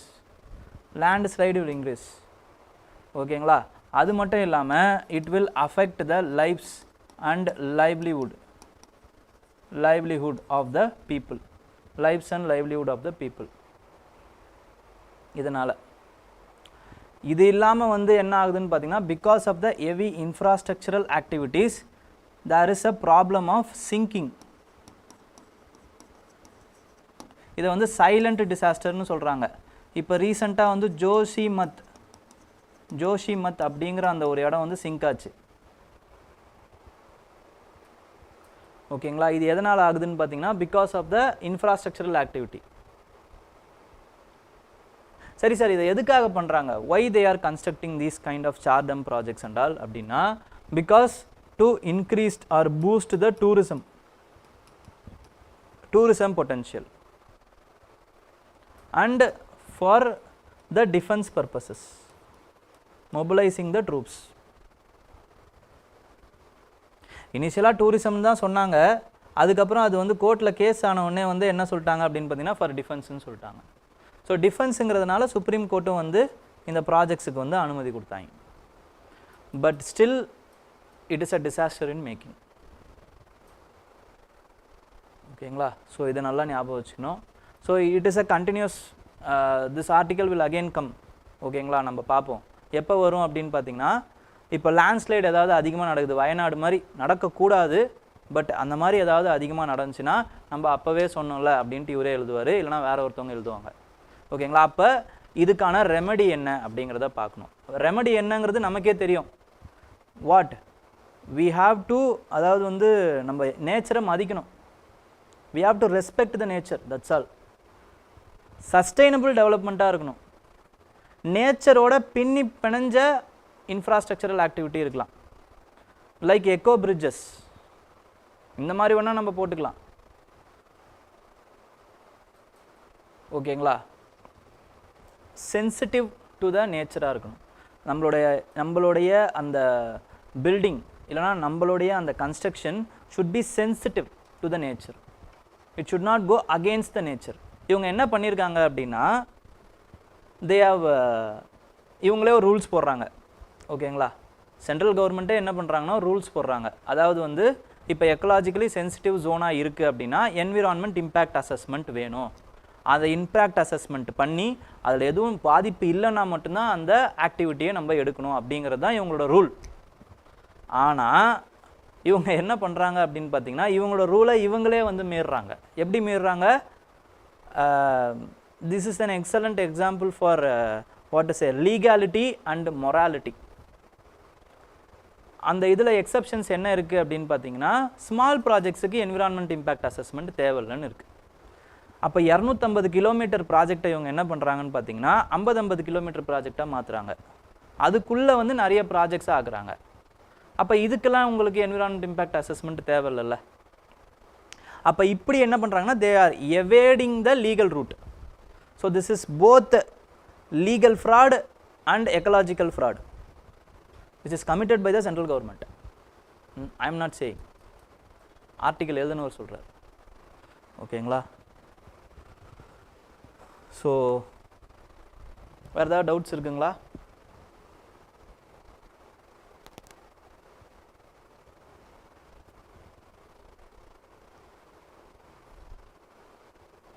Okay, document மாற்றிடுறோம். எத்திக்ஸ் ப்ரிப்பரேஷன் எப்படி படிக்கணும்னு கேட்டிருக்கீங்க, அதையும் பார்த்துடலாம். ஓகே, நெக்ஸ்ட்டு இப்போ அடுத்து வந்து பார்த்தீங்கன்னா forecasting better in India comes rain and shine. So with respect to forecasting இந்த மாதிரியான இதெல்லாம் எழுதிக்கோங்க. ஓகேங்களா, ஃபேக்ட் அப்படின்னு போட்டு என்ன பண்ணுங்கள், இதெல்லாம் எழுதிக்கோங்க. According to Council on Energy, Environment and Water, Council on Energy, Environment and Water, approximately 40% of the districts in India experience alternating climate hazards. Okay, approximately 40% of the districts in India experiencing alternating climate hazards. ஒன்று ஃப்ளட்டாக இருக்கலாம், இல்லைனா ட்ராட்டாக இருக்கலாம். ஓகேங்களா, அதுக்கப்புறமா வந்து 40 years of rainfall data என்ன சொல்லுது அப்படின்னு பார்த்தீங்கன்னா it has increased. heavy rainfall வந்து என்ன பண்ணியிருக்குன்னா வந்து 64% வந்து இன்க்ரீஸ் ஆகிருக்கு. ஏதாச்சும் ஒன்று எழுதிக்கோங்க, இந்த டேட்டா எழுதிக்கோங்க போதும். எல்லாத்தையும்லாம் எழுதி உங்களால் மனப்பாடமோ இல்லை ஞாபகமோ வச்சுக்க முடியாது. பட் இப்போது ரெயின்ஃபால்னு வருது, இல்லைனா வந்து ஒரு கிளைமேட் ரிலேட்டட் டிசாஸ்டர்னு வருது அப்படின்னா இந்த டேட்டாவை திருப்பி எழுத பாருங்கள். இவ்வளோதான் விஷயம். ஓகேங்களா, ஒரு டேட்டாவை வச்சுக்கோங்க, அந்த ஒரு டேட்டாவே வந்து எல்லா ஆன்சர்லேயும் எழுத பாருங்கள். எல்லா ஆன்சர்னால் இப்போ ஒரு ஆன்சர் ஒரு கொஸ்டின் கேட்குறாங்க அப்படின்னா ஒரு வாட்டி தான் வந்து கிளைமேட் ரிலேட்டட் இதை பற்றி கொஸ்டின் பற்றி கேட்பாங்க, ஒரு ஆங்கிள் தான் இருக்கும். ஓகேங்களா, GS1 அப்படின்னா இல்லை GS3ல கேட்குறாங்க அப்படின்னா அவ்வளோதான் இருக்கும். அப்போ அதுக்கு நீங்கள் யூஸ் பண்ணிக்கலாம். இல்லை GS3லேயே வந்து ஒரு 3-4 கொஸ்டின் கேட்க போகிறது இல்லை உங்களுக்கு. ஓகேங்களா, அதனால் இந்த மாதிரி ஏதோ ஒரு டேட்டா வச்சுக்கோங்க, அதையே யூஸ் பண்ணுங்கள். அப்போ டெஸ்ட் பேட்ச்லேயும் இதே யூஸ் பண்ணுங்கள், எழுதி பார்க்கும்போதும் இதையே யூஸ் பண்ணுங்கள். இப்படி எழுதிக்கிட்டே இருந்தீங்கன்னா எந்த டேட்டாவை எக்ஸாக்டாக எப்போ எழுதணும் அப்படிங்கிறது உங்களுக்கு இன்கிரைனாக மனசில் நின்றும், அவ்வளோதான் முடிஞ்சு. ஓகேங்களா, எக்ஸ்ட்ரீம் வெதர் கண்டிஷன்ஸ் வந்து பார்த்தீங்க அப்படின்னா வந்து 2/3 ஆஃப் இந்தியாஸ் பாப்புலேஷன் வந்து they are exposed to flood risk 2/3. But climate ரெசிலியண்ட்டாக ஃப்ளட் ரெசிலியண்ட்டாக வந்து வெறும் வந்து 1/3 ஆஃப் த பாப்புலேஷனை தான் இப்போ நம்ம ஆக்கியிருக்கோம். ஓகேங்களா, எர்லி வார்னிங் சிஸ்டம் மூலமாக. இப்போ அதை வந்து சரி பண்ணணும், அந்த சேஃப்டி நெட்டை வந்து ப்ராட் பண்ணணும் அப்படிங்கிறதுக்காக தான் we have launched the mission Mausam பற்றி திருப்பி வந்துக்கிட்டே இருக்குது பாருங்கள். இதுதான் கரண்ட் அஃபேர்ஸை நீங்கள் படிக்கும்போது என்ன ஆகும் அப்படின்னா இன்னொரு அட்வான்டேஜ். இது நியூஸ் பேப்பரை படிக்கும்போது, மேகசின்ஸ் படிக்கும்போது இது வராது. பட் நியூஸ் பேப்பர் படிக்கும்போது ஒரே விஷயம் இம்பார்ட்டண்ட்டாக இருந்தால் திருப்பி அது வந்துக்கிட்டே இருக்கும். அப்போ திருப்பி ஒரு 3 வாட்டி 4 வாட்டி மாதத்துக்கு நீங்கள் படிக்கும்போது it will reinforce. Mission Mausam பற்றி இப்போ எப்போ கேட்டாலுமே உங்களால் ஞாபகம் வச்சுக்க முடியும். பட் ஹியர் மிஷன் மௌசமே வந்து வேறு ஆங்கிளில் வரும், அதையும் நீங்கள் வந்து எழுதி வச்சுக்கணும். ஓகேங்களா, அப்போ மிஷன் மௌசம் பற்றி இப்போ வந்து என்ன அப்படின்னு பார்த்தீங்கன்னா இட் ஃபோக்கஸ் ஆன் இன்க்ரீசிங், இதெல்லாம் வந்து சாதாரணமான அதை பற்றின அந்த informations which you have to revise it while reading these kinds of news. You have to revise it, திருப்பி நம்ம படித்து வச்சுக்கலாம். அதில் 2000 crores வந்து இன்வெஸ்ட் பண்ணுறாங்க. எந்த மினிஸ்ட்ரி ஆஃப் சயின்ஸ் தான் வந்து இது பண்ணுறாங்க. மினிஸ்ட்ரி ஆஃப் சயின்ஸுக்கு கீழே 3 டிபார்ட்மெண்ட் இருக்குது. இவங்க தான் வந்து அதை இம்ப்ளிமெண்ட் பண்ணுறாங்க. 3 இன்ஸ்டிடியூட்ஸ் இருக்குது. அந்த இன்ஸ்டிடியூட்ஸ் என்னது? Namely Indian meteorological department, national centre for medium range weather forecasting and Indian institute of tropical meteorology. இந்த 3 இன்ஸ்டியூட் தான். இதை என்ன பண்ணலாம், ஃபிலிம்ஸில் கேட்கலாம். அதே மாதிரி மினிஸ்ட்ரியை பொறுத்த வரைக்கும் ஃபிலிம்ஸில் கேட்கலாம். இவங்க என்ன பண்ணுறாங்க, ரேடார்ஸை வந்து இன்ஸ்டால் பண்ணுறாங்க for better forecasting and early warning. ஓகேங்களா, அப்போ improving the forecasting through physics, integration of physics with machine learning, இதெல்லாம் பண்ணுறாங்க. அப்போ என்ன பண்ணலாம், இதை வந்து நீங்கள் you can use it for the introduction. இந்த சென்டென்ஸை you can use it for the introduction. Improving forecast models through an improved understanding of the physics of the atmosphere and integration of machine learning approaches. You can use it as a introduction. அப்போ introduction எழுதி வச்சுக்கோங்க. மௌசம்னு கேட்குறாங்க, இல்லைனா வந்து with respect to ஏதாவது இது கேட்குறாங்கன்னா எழுதி வச்சுக்கலாம். இல்லைனா வந்து மௌசம் கேட்கல, வே ஃபார்வர்டில் இதை எழுதலாம், கன்க்ளூஷனில் எழுதலாம், ஏதோ ஒன்றுத்தை எழுதலாம் அப்படின்ட்டு இதை ஞாபகம் வச்சுக்கோங்க, எழுதி வச்சுக்கோங்க. ஓகேங்களா, நெக்ஸ்ட் இங்கே இவங்க என்ன சொல்கிறாங்கன்னா ஒரு 3 இம்பார்ட்டண்ட்டான நமக்கு வந்து சஜஷன்ஸ் கொடுக்குறாங்க. இப்போ நீங்கள் ரேடாரை வந்து ஃபிக்ஸ் பண்ணணும், கவர் பண்ணணும்னு முடிவு பண்ணிட்டீங்க. ஆனால் சிலதுக்கு இம்பார்ட்டன்ஸ் ப்ரியாரிட்டி கொடுங்க அப்படிங்கிறாங்க. ஏன்னா இப்போ ஃபஸ்ட்டு ப்ரியாரிட்டி எதுக்கு கொடுக்கணும்னா வெஸ்டர்ன் சைடில், வெஸ்ட் கோஸ்ட்டில் வந்து ரேடார்ஸ் வந்து கம்மியாக இருக்குது, அதை அதிகப்படுத்துங்க, அதுக்கு ப்ரியாரிட்டி கொடுங்க. இப்போ for example important cities like Ahmedabad குஜராத்தில், பெங்களூர் இன் கர்நாடகா, இந்த மாதிரியான சிட்டிஸ்லேயே வந்து ரேடார்ஸ் இல்லை. ஓகேங்களா, ஏன்னா வெறும் 5 இடத்துல தான் உங்களுக்கு வெஸ்ட் கோஸ்ட்டில் வந்து ஏர்லி வார்னிங் சிஸ்டமே இருக்குது. இது எதனால் அப்படின்னு பார்த்தீங்கன்னா இதுக்கு முன்னாடி நம்மளுக்கு வந்து அங்கேருந்து நிறைய சைக்ளோன்ஸோ ஃப்ளட் ஆக்டிவிட்டீஸோ பெருசாக கிடையாது. Because of the heating of the subsurface of Indian ocean, இந்த அரேபியன் சி சைடு, அங்கே வந்து ஹீட் இப்போ ஆகிறதுனால தான் என்ன ஆகுதுன்னா there are more frequent formation of the cyclones there. cyclones வந்து அங்கே ஃப்ரீக்வெண்ட்டாக ஃபார்ம் ஆகுது.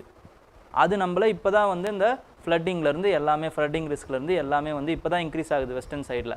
அப்போ you have to give importance to the western coast now. Second இம்பார்ட்டண்ட்டான விஷயம் என்ன அப்படின்னு பார்த்தீங்கன்னா the datas which are collecting. இப்போ டோப்ளர் ரேடார் வச்சு டேட்டாஸ் வந்து கலெக்ட் பண்ணுறீங்கள, அந்த டேட்டாஸ் வந்து should be open to all. இது செகண்ட் இம்பார்ட்டண்ட்டான ரெக்கமெண்டேஷன். ஏன்னா இப்போ ஓப்பன் டேட்டாஸ் வந்து என்ன பண்ணுவாங்க அப்படின்னு பார்த்தீங்கன்னா சயின்டிஃபிக் கம்யூனிட்டி அதை எடுத்து நிறைய ரிசர்ச் பண்ணுவாங்க. ரிசர்ச் பண்ணி அவங்க வந்து சில மாடல்ஸ் வந்து ஆல்டர்னேட் மாடல்ஸ் ஆஃப் ப்ரெடிக்டிங் இந்த டெம்பரேச்சர், அதுக்கப்புறம் வந்து ஏர்லி வார்னிங் சிஸ்டம், இதெல்லாம் வந்து அவங்களால கண்டுபிடிக்க முடியும். இதுக்கு முன்னாடி இந்த மாதிரி ஏதாவது பிரசிடென்ஸ் இருக்கா சார் அப்படின்னா, எக்ஸாம்பிள் யூஎஸ் வந்து அவங்களுடைய 164 டாப்ளர் ரேடார்ஸ் இருக்குது. அதை வந்து அவங்களுடைய அந்த இன்ஃபர்மேஷன்ஸ் எல்லாத்தையுமே ஓப்பன் பப்ளிக்கில் தான் வச்சுருக்காங்க, யார் வேணாலும் ஆக்சஸ் பண்ணிக்கலாங்கிற மாதிரி தான் வச்சுருக்காங்க. யூஎஸ் மட்டும் கிடையாது, ஃப்ரான்ஸாக இருக்கட்டும், யூரோப்பியன் யூனியன், எல்லாருமே இதை பண்ணுறாங்க. அப்போ நம்மளும் பண்ணலாம் அப்படிங்கிறத சொல்கிறாங்க. தேர்ட் இம்பார்ட்டண்ட்டான விஷயம் என்ன அப்படின்னு பார்த்தீங்கன்னா, it is with respect to த, வெறும் ஏர்லி வார்னிங் வந்து நம்ம கண்டுபிடிச்சி நம்மளை வச்சுக்கிட்டால் மட்டும் பத்தாது. இப்போ எப்படி நீங்கள் படிச்சுக்கிட்டு ஃபிலிம்ஸுக்கு போகாமல் அந்த நாளில் தூங்கிட்டா முடிஞ்சு அப்படின்னு அர்த்தம். அப்படி இருக்கக்கூடாது. You have to express your brilliance. அப்போ ஃபிலிம்ஸுக்கு போகணும். செல்ஃப் டவுட் ஏதாவது இருக்குது, ஃபிலிம்ஸுக்கு போகலாமா வேணாமா அப்படின்னா அப்போ முடிவு பண்ணிக்கலாம், இப்போதைக்கு படிங்க, அவ்வளோதான். ஓகேங்களா? அதே மாதிரி நீங்களே வந்து கண்டுபிடிச்சி நீங்களே அந்த இன்ஃபர்மேஷனை வச்சுக்கூடாது. The amount of speed which you are decimating, அதுவும் ரொம்ப இம்பார்ட்டண்ட். அப்போ the communication, the means of communication of the information should be increased. ஓகேங்களா? dispersal mechanisms through WhatsApp, through mails, through phone, through messages, through phone calls, by sending SOS. இந்த மாதிரி ஒரு வாரத்துக்கு ஒரு 2 மாதத்துக்கு முன்னாடியே ஏதோ நம்மளோட ஃபோன் அலறினே இருந்துச்சு, ஞாபகம் இருக்கும்னு நினைக்கிறேன் உங்களுக்கு.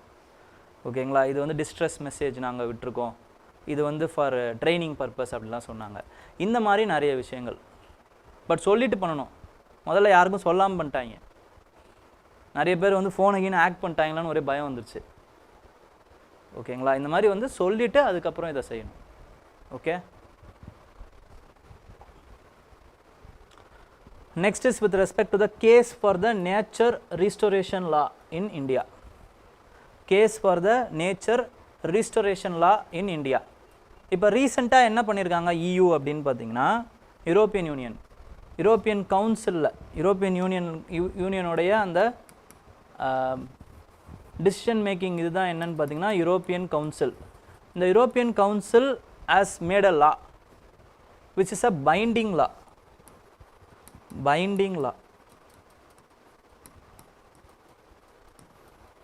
பைண்டிங் லா போட்டிருக்காங்க. என்ன பைண்டிங் லா அப்படின்னா, you have to restore the nature restoration law. nature restoration law.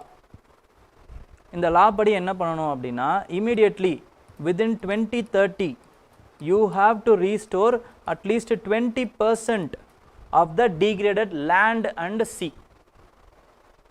degradation of the land and sea இருக்கு பார்த்தீங்களா, அது ரெண்டுத்தையுமே வந்து at least 20% you have to restore within 2030.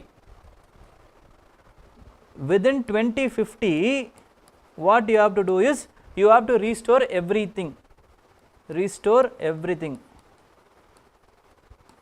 restore the degraded or desertified ecosystem. desertify ஆன இல்லை degrade ஆன ecosystem both in land and sea ரெண்டுத்தையுமே restore பண்ணணும் அப்படிங்கிறது தான் இவங்களுடைய இலக்கு, which is a binding law. அதுவும் இம்பார்ட்டண்ட். அதுதான். ஏன்னா அவங்களுடைய அந்த நேச்சுரல் டீக்ரடேஷன் ஆஃப் லேண்ட் வந்து பார்த்தீங்க அப்படின்னா, லேண்ட் அண்ட் வாட்டர் பார்த்தீங்க அப்படின்னா ரொம்ப மோசமாயிடுச்சு. கிட்டத்தட்ட 89% of their land and water has been degraded. அப்போ என்ன பண்ணுறாங்க, they are concentrating on agriculture land, அதுக்கப்புறமா வந்து river system, urban spaces, wetlands, இது எல்லாத்துலேயுமே அவங்க வந்து கான்சென்ட்ரேட் பண்ணுறாங்க. அப்போ ஆத்தர் என்ன சொல்கிறாரு அப்படின்னு பார்த்தீங்கன்னா, India should also indulge in these kinds of binding லாஸுங்கிறாரு. ஏன்னா நம்மக்கிட்டேயும் சில ப்ரொவிஷன்ஸ் இருக்குது. நம்ம வந்து என்ன பண்ணுறோம், சில இனிஷியேட்டிவ் எடுத்திருக்கோம். For example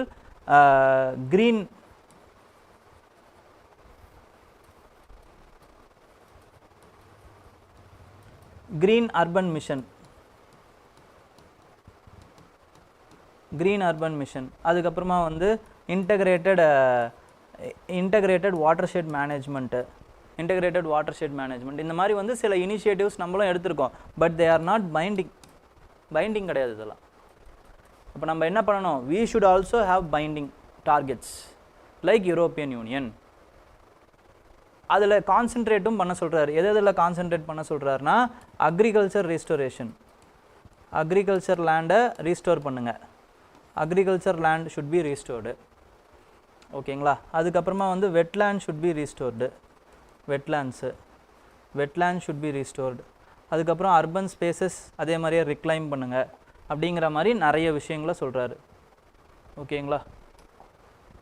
restoration targets 20% of degraded land அதே மாதிரியே 2030க்குள்ளே. அப்புறம் restoring all the ecosystem by 2050. Wetland restoration, Sundarbans மாதிரி சில்கா லேக் மாதிரி வந்து நமக்கு வந்து கார்பன் செக்வஸ்டர் பண்ணுறதுக்கும் பயோடைவர்சிட்டி இன்க்ரீஸ் பண்ணுறதுக்குமே அது யூஸ் ஆகும் இந்த மாதிரி ரீஸ்டோர் பண்ணி வச்சிங்கன்னா. அதுக்கப்புறமா வந்து டைவர்சிட்டி, பயோடைவர்சிட்டி இன் அக்ரிகல்ச்சர், அக்ரோஃபாரஸ்ட்ரி, சஸ்டைனபிள் ப்ராக்டிசஸ், இதன் மூலமாக வந்து அக்ரிகல்ச்சரை வந்து ரீஸ்டோர் பண்ணுங்கள் அப்படிங்கிறாரு. அப்புறமா வந்து river systems like Ganga, Yamuna, இதோடைய அந்த ஃப்ரீ ஃப்ளோயிங் நேச்சர், இதுக்குமே நம்ம என்ன பண்ணியிருக்கோம் அப்படின்னு பார்த்தீங்கன்னா நேஷ்னல் கங்கா அந்த மிஷன் வந்து வச்சுருக்கோம். ஓகேங்களா? ஜீவன் தாரா, அவைரல் தாரா அப்படின்னு சொல்லுவாங்க. ஓகேங்களா? By maintaining the natural flow and reducing the pollution, இதுதான் நம்மளோட இலக்கு. National Ganga mission, clean Ganga mission. ஆனால் இது எல்லாமே என்ன இருக்குது, நான் பைண்டிங்காக இருக்குது. நம்மளோட டிஸ்கிரிப்ஷனுக்கு நம்ம பண்ணிக்கலாம் வேணும்னா, but it should not be like that. Binding டார்கெட்டாக வைக்கணும். ஒரு லா போட்டு லீகல் ப்ராசஸ் அதுக்கு கொடுக்கணும், அத்தாரிட்டியை கொடுக்கணும், அதுக்கு ஒரு பவர் கொடுக்கணும், ஃபண்டை அலோகேட் பண்ணணும், இன்க்ளூடிங் த லோக்கல் பாப்புலேஷனுடைய இன்க்ளூஷன் இருக்கணும். ஸோ இப்படியெல்லாம் இருந்தது அப்படின்னா we can restore the land and water. Degrade ஆகாமல் அதை தடுக்க முடியும், ரீஸ்டோர் பண்ண முடியும் அப்படிங்கிறது தான் இவருடைய அந்த விஷயமா இருக்குது. இப்படி ரீஸ்டோர் பண்ணுறதுனால நமக்கு என்விரான்மெண்டல் ரீஸ்டோரேஷன்னால் நமக்கு வந்து எக்கனாமிக்கல் பெனிஃபிட்டும் இருக்குது, அதே நேரத்தில் சோஷியல் பெனிஃபிட்டும் இருக்குது. இதுதான் அதோட இம்பேக்ட். இப்படி ரீஸ்டோர் பண்ணிங்க அப்படின்னா எக்கனாமிக்கலி இப்போ ரீஸ்டோர் பண்ணுறதுனால என்ன ஆகும் அப்படின்னு பார்த்தீங்கன்னா கிட்டத்தட்ட 1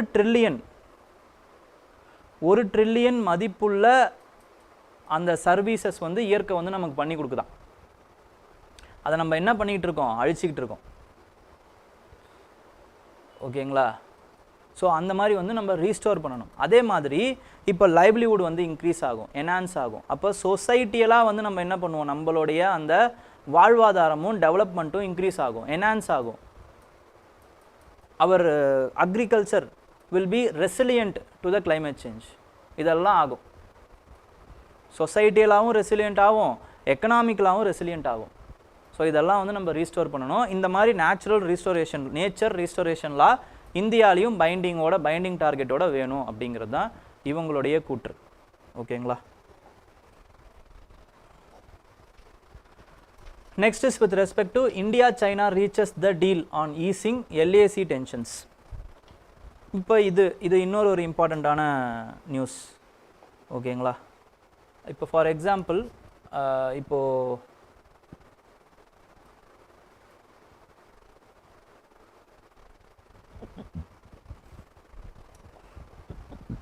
this is the area of POK.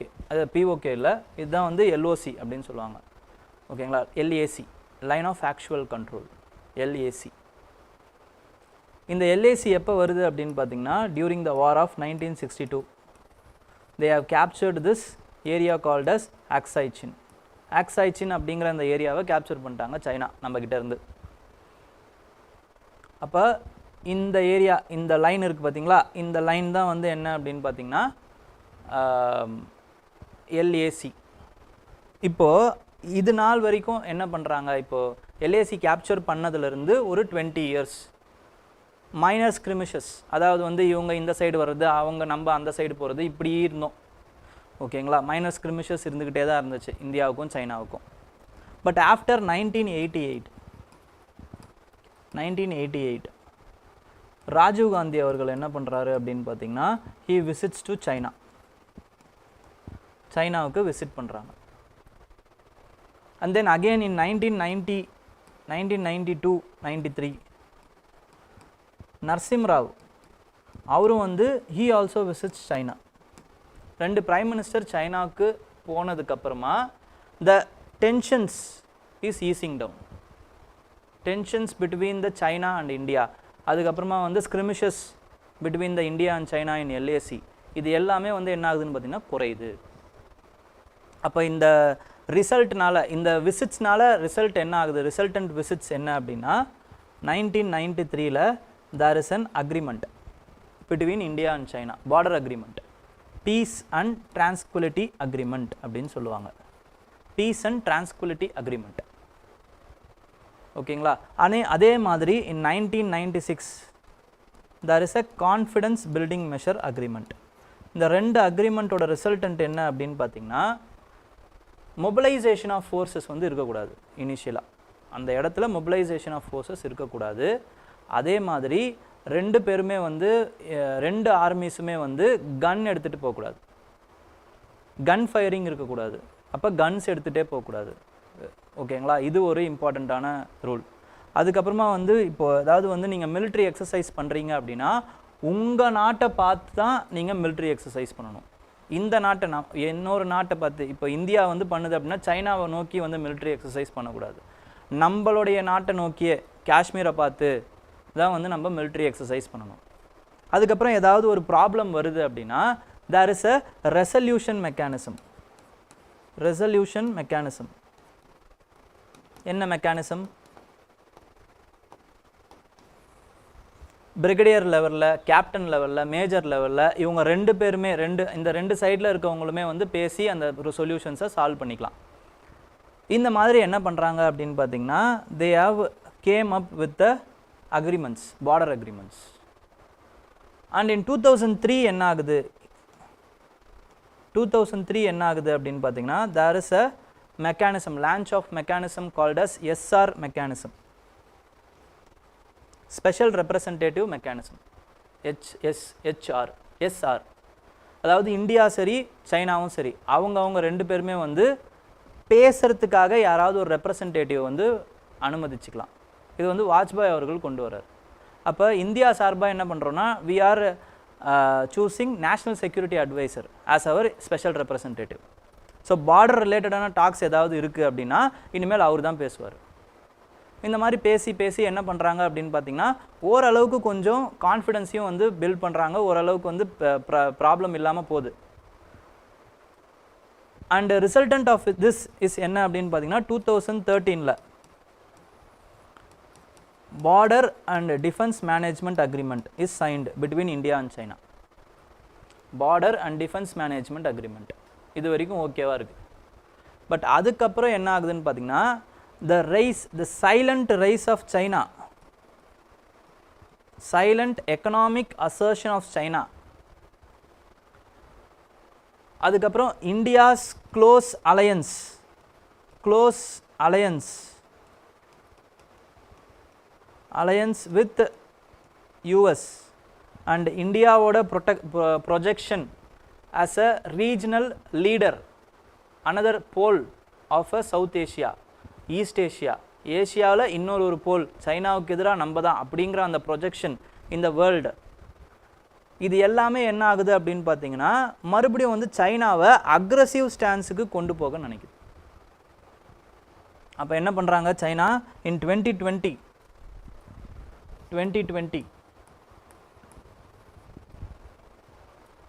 they are mobilizing their troops, mobilization of troops in LAC வந்து மொபிலைஸ் பண்ணிடுறாங்க. அப்போ நம்ம என்ன பண்ணுறோம், we are also counter mobilizing our troops.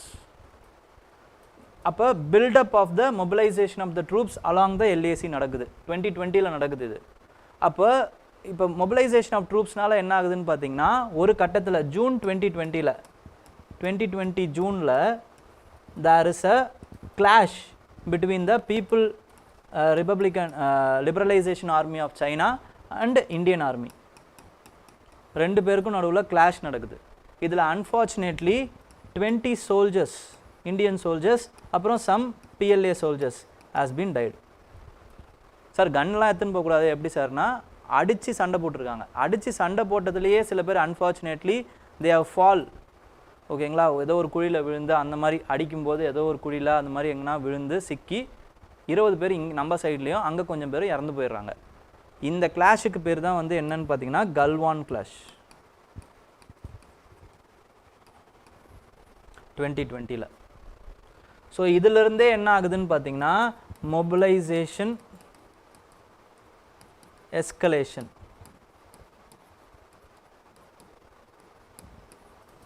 இந்த ரெண்டுமே வந்து நடந்துக்கிட்டே இருக்குது. 7 பாயிண்ட்ஸில் நடக்குது. 7 பாயிண்ட்ஸ் ஆஃப் LAC. ஓகேங்களா, இது எதனால் நடக்குது?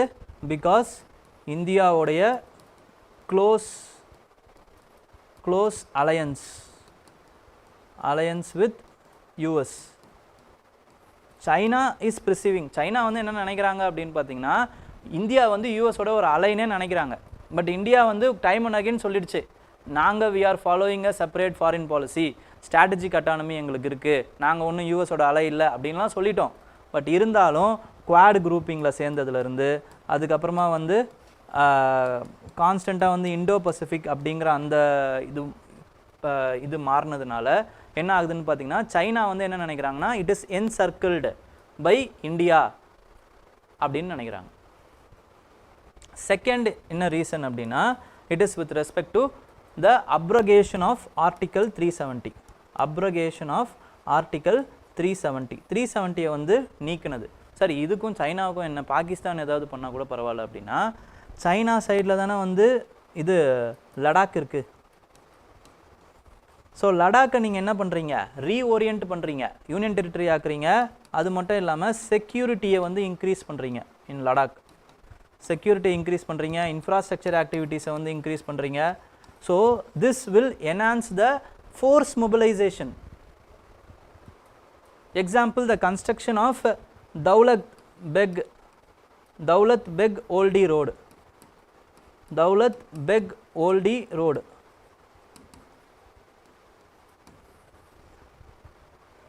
இது இன்னொரு ஒரு இம்பார்ட்டண்ட்டான ரீசனாக சொல்கிறாங்க. ஓகேங்களா, இந்த 2 ரீசனில் ஏதாவது ஒரு ரீசனாக இருக்கலாம், இல்லை இந்த 2 ரீசனுமே இருக்கலாம் for the mobilisation of troops by China. So 7 இடத்துல என்ன பண்ணுறாங்க அப்படின்னு பார்த்தீங்கன்னா தேர் இஸ் அ ப்ராப்ளம். என்னென்ன 7 இடம் அப்படின்னா it is first is with respect to hot springs அப்படின்னு சொல்லுவாங்க. ஹாட் ஸ்ப்ரிங்கில் 2 இடம். அதுக்கப்புறமா வந்து there is தீப்சாங் வேலி. தீப்சாங் ஹாட் ஸ்ப்ரிங்கில் 2 இடம், 2 பாயிண்ட்ஸு. அதுக்கப்புறமா வந்து கல்வான் வேலி. அதுக்கப்புறமா வந்து பான்காங் சோ அப்படின்னாலே வந்து ரிவர், இது லேக்குன்னு அர்த்தம். பாங்காங் சோ அதில். அதுக்கப்புறமா வந்து இதில் 2 இடத்துல. அதுக்கப்புறமா வந்து டெம்சாக். இந்த 7 இடத்துல தான் வந்து ப்ராப்ளம். இந்த 7 இடத்துல இந்த 5 இடத்த வந்து ரிசால்வ் பண்ணிட்டாங்க. பட் இந்த 2 இடம் மட்டும் ரிசால்வ் ஆகாமல் அப்படியே இருக்குது. இப்போ ரீசண்டாக வந்த நியூஸ் என்ன அப்படின்னு பார்த்தீங்கன்னா பிரிக்ஸுக்கு முன்னாடி, இப்போ பிரிக்ஸ் சப்மிட் வந்து இதில் நடக்க போகுது. ஓகேங்களா, ரஷ்யாவில் நடக்க போகுது, பஸ்கன் அப்படிங்கிற அந்த ஏரியாவில் நடக்க போகுது. அதுக்கு முன்னாடி இட் ஹாஸ் பின் ரிசால்வ்டு, ஓரளவுக்கு ரிசால்வ் பண்ணி வச்சுருக்காங்க. அதாவது 2020க்கு முன்னாடி பேட்ரோலிங் பண்ணிட்டு இருந்தாங்கல்ல, அந்த பாயிண்ட்ஸில் இப்போ 2 பேருமே வந்து பேட்ரோல் பண்ணிக்கலாம். தேர் இஸ் அ பஃபர் ஜோன்னு ஒன்றத்தை க்ரியேட் பண்ணி அதுக்கு பீரியாடிக்காக வந்து நம்ம பேட்ரோலிங் பண்ணிக்கலாம் அப்படிங்கிற அந்த முடிவுக்கு வந்திருக்காங்க. இன்னும் வந்து ரிசால்வ் ஆகலை, பட் இந்த முடிவுக்கு வந்திருக்காங்க. ஓகேங்களா, இதுவுமே வந்து ஒரு எவால்விங் இதுதான். ஓகேங்களா, இப்போ பிரிக்ஸ் சப்மிட்டில் சைட் லைன்ஸில் பைலேட்டரலாக வந்து ஜி ஜின்பிங்கும் அதுக்கப்புறம் மோடி இவங்க 2 பேரும் வந்து என்ன பார்க்குறாங்க, எப்படி பேசுகிறாங்க, இதில் ஏதாவது அவுட்கம் வருதா அப்படிங்கிறத நம்ம பொறுத்திருந்து தான் பார்க்கணும். But this is the larger issue with respect to LAC. ஓகேங்களா, next is with respect to sanctions and shadow fleets.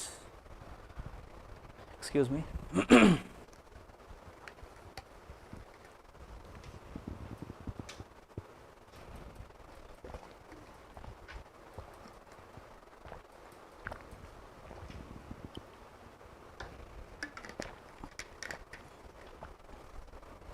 Any other doubts?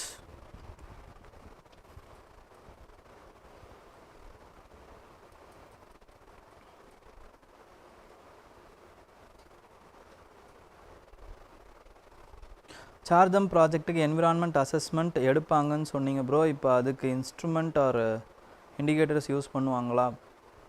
அப்போ என்ன க்ரைட்டீரியாலாம் வரும்? அதாவது வந்து என்விரான்மெண்ட் எதுவும் என்விரான்மெண்ட் இம்பேக்ட் அசஸ்மெண்ட் பண்ணல அப்படிங்கிறது தான் இங்கே ப்ராப்ளமே.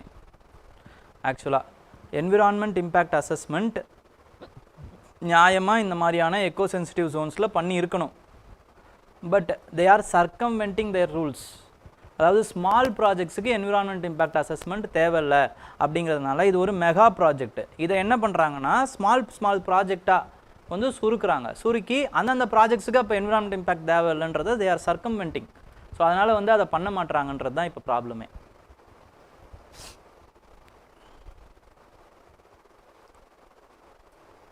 New paper general studies topic சொல்லுங்கள். நியூ பேப்பரா? நியூ பேப்பர்னால் எனக்கு புரியல, கொஞ்சம் விவரமாக சொன்னீங்கன்னா நல்லாயிருக்கும். அது என்ன நியூ பேப்பர்னு எனக்கு தெரியலைங்க. 20% ரெஸ்டோரேஷன், எவ்ரி ரெஸ்டோரேஷன் என்விரான்மெண்ட் நோட்ஸ்க்கு யூஸ்ஃபுல்லாக இருக்குமா ப்ரோ? என்விரான்மெண்ட் ஆமாம், அது அப்படி எழுதிக்கோங்க, அவ்வளோதான், முடிஞ்சு. Sir after 2014 we were bit close to US, especially Trump இருக்கும்போது. Yes, correct. ஓகேங்களா? ஸோ நெக்ஸ்ட் நம்ம இப்போ அடுத்து வந்து with respect to the sanctions and the shadow fleets பார்த்துருவோம். சாங்ஷன்ஸ் அண்ட் ஷேடோ ஃப்ளீட்ஸை பொறுத்த வரைக்கும் என்னென்னா, இது எதுக்காக நியூஸில் இருக்குது அப்படிங்கிறது ரொம்ப important. First of all it is with respect to the Russian sanctions. Russian sanctions by US and Western countries. US and Western countries. ஓகேங்களா? ரஷ்யா மேலே வந்து இவங்க சாங்ஷன்ஸ் போட்டாங்க. ஓகே, ஸோ இந்த சாங்ஷன்ஸை இவங்களால் எப்படி வந்து நிரூபிக்க முடியும்? இல்லைனா வந்து இந்த சாங்ஷன்ஸை இவங்களால் எப்படி வந்து மற்ற கண்ட்ரிஸ் போடுறத பண்ண முடியும், என்ஷூர் பண்ண முடியும் அப்படின்னு பார்த்தீங்கன்னா, there are some mechanisms. The moment the US sanctions any country, என்ன பண்ணுவாங்கன்னா, they will trigger the investigations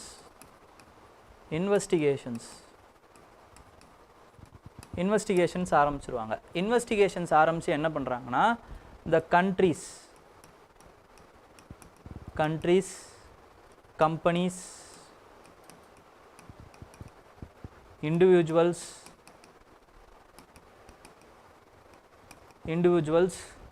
who are all helping, யாரெல்லாம் ஹெல்ப் பண்ணுறாங்களோ for that particular nation, in this case ரஷ்யான்னு வச்சுக்கோங்க, ஹெல்ப் பண்ணுறாங்க இல்லைனா வாங்குறாங்க, ஏதாவது வந்து அந்த வணிக தொடர்பு இருக்குது அப்படின்னா, they will freeze the accounts.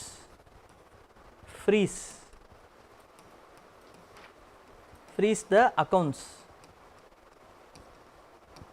of the country, of that individual countryயோ கம்பெனியோ இல்லைனா வந்து இண்டிவிஜுவல்ஸோடைய அக்கௌண்ட்டையோ அசர்ட்ஸையோ they will freeze. not only in யூஎஸில் மட்டும் இல்லை, in other countries, in western countries அவங்களோட அலைஸ் இருக்காங்க பார்த்தீங்களா, வெஸ்டர்ன் அலைஸ், இவங்களுடைய அந்த இடத்துலையுமே இவங்களோட கண்ட்ரியோடைய அசர்ட்டோ இவங்களோட பேங்க் பேலன்ஸோ ஏதாவது இருந்துச்சுன்னா ஃப்ரீஸ் பண்ணிடுவாங்க. this is how the sanctions work. okay, but how countries like India, Turkey, China all are evading these kinds of sanctions? எப்படி வந்து sanctions evade பண்ணி they are buying the Russian oil, வாங்கி என்ன பண்ணுறோம் அப்படின்னு பார்த்தீங்கன்னா, we are value adding it and we are exporting it to the European countries like நார்வேக்கு வந்து நம்ம எக்ஸ்போர்ட்டும் பண்ணுறோம். எப்படி நம்மளால் பண்ண முடியுது? because of this only, this act only, exporting act only, the countries like India, China, Singapore இதெல்லாம் வந்து they are accused as laundromat countries by US. இதை எப்படி பண்ணுறோம் அப்படின்னு பார்த்தீங்கன்னா, by the use of shadow shadow fleets. இதை பிலிம்ஸில் கேட்குறதுக்கு வாய்ப்பு இருக்குது. ஷேடோ ஃப்ளீட்ஸ்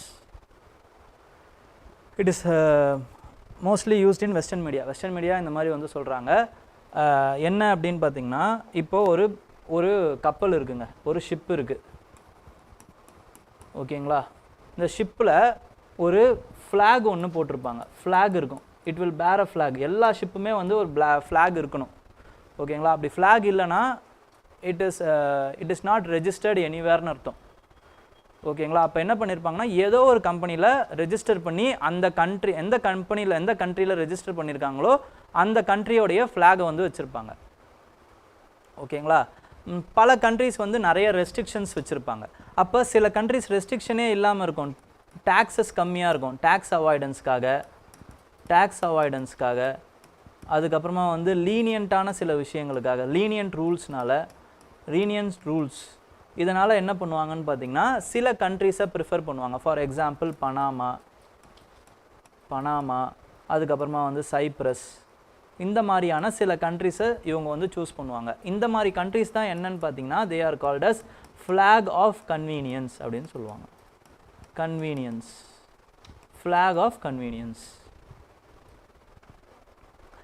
ஓனர் ஒரு கண்ட்ரியில் இருப்பார், ஷிப்போட ஓனர்.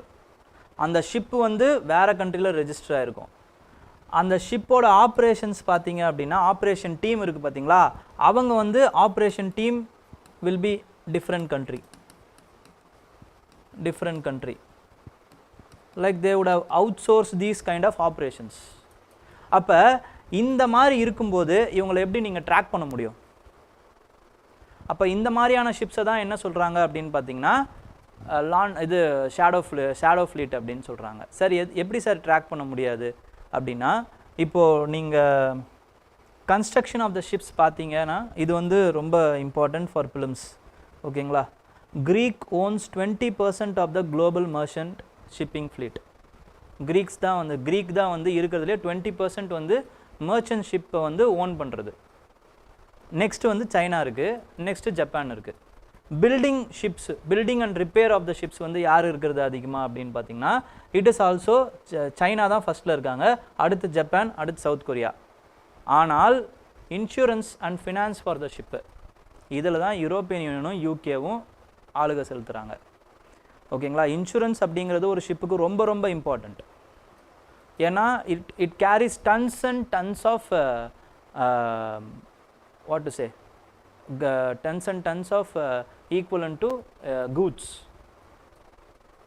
பல கோடி மதிப்புள்ள இது இருக்கும். அதில் ஷிப்பே வந்து பல கோடி மதிப்பில் இருக்கும், ஒரு ஷிப்போட கன்ஸ்ட்ரக்ஷனே. அப்போ ஏதாவது ஒரு ஷிப்புக்கு ஏதாவது ஒன்று ஆகுது, இப்போது சிங்க் ஆகிடுதுன்னா அதோட that company will be bankrupt, அவ்வளோதான். இப்போ இன்சூரன்ஸே எதுவும் இல்லை அப்படின்னா that company will be bankrupt. அப்போ அதை தடுக்கிறதுக்காக என்ன பண்ணுறாங்கன்னா, இன்சூரன்ஸ் போடுவாங்க. இந்த இன்சூரன்ஸில் தான் வந்து இந்த வெஸ்டர்ன் கண்ட்ரிஸ் இது இருக்குது. இப்போ சாங்ஷன்ஸ் இருக்குதுன்னு வச்சுக்கோங்களேன், சாங்ஷன்ஸ் போட்டாங்க ஒரு கண்ட்ரி மேலே அப்படின்னா, இப்போ அந்த கண்ட்ரி கூட நீங்கள் தொடர்பு வச்சுக்கிறீங்க, எக்கனாமிக்கலாக தொடர்பு வச்சுக்கிறீங்கன்னும் போது அந்த இன்சூரன்ஸ் கம்பெனிஸ் வந்து என்ன பண்ணுவாங்கன்னா, இந்த ஷிப்புக்கு எங்களால் இன்சூரன்ஸ் பண்ண முடியாதுங்கிற மாதிரி சொல்லிடுவாங்க இந்த கண்ட்ரிக்கு. அப்போ ஒரு கண்ட்ரியில் ரெஜிஸ்டர் ஆகிருந்தால் பரவாயில்ல, ஆனால் அந்த ஷிப்போட ஓனர் தான் அந்த கண்ட்ரியில் இருப்பார். வேறு ஒரு கண்ட்ரி ஆஃப் கன்வீனியன்ஸில் நீங்கள் ரெஜிஸ்டர் பண்ணியிருப்பீங்க. ஆப்ரேஷன் பார்த்தீங்க அப்படின்னா யூரோப்பியன் கண்ட்ரிலேயே ஏதாவது ஒரு கம்பெனிக்கிட்ட ஆப்ரேஷனுக்கு கொடுத்துருப்பீங்க. அப்போ இதனால தான் உங்களால் இந்த ஸ்கீம் ஆஃப் திங்ஸ் காம்ப்ளெக்ஸாக ஆகிறதுனால உங்களால் வந்து ட்ராக் பண்ண முடியல. அப்போ இந்த மாதிரி ட்ராக் பண்ண முடியாத விஷயத்தை தான் என்ன சொல்கிறாங்கன்னா வந்து ஷேடோ ஃப்ளீட்ஸ் அப்படின்னு சொல்கிறாங்க, ஓகேங்களா. இதே மாதிரி தான் ரஷ்யா வந்து சாங்ஷன்ஸை எவேட் பண்ணுது. ஈரானுக்கு சாங்ஷன்ஸ் போடும்போதும் இதே மாதிரி தான் எவேட் பண்ணியிருக்காங்க, ஓகேங்களா. அப்போ அல்டிமேட்டாக என்ன சொல்ல வராங்கன்னா, these kinds of sanctions are not effective அப்படிங்கிறது தான் சொல்ல வராங்க இது மூலமாக, ஓகேங்களா.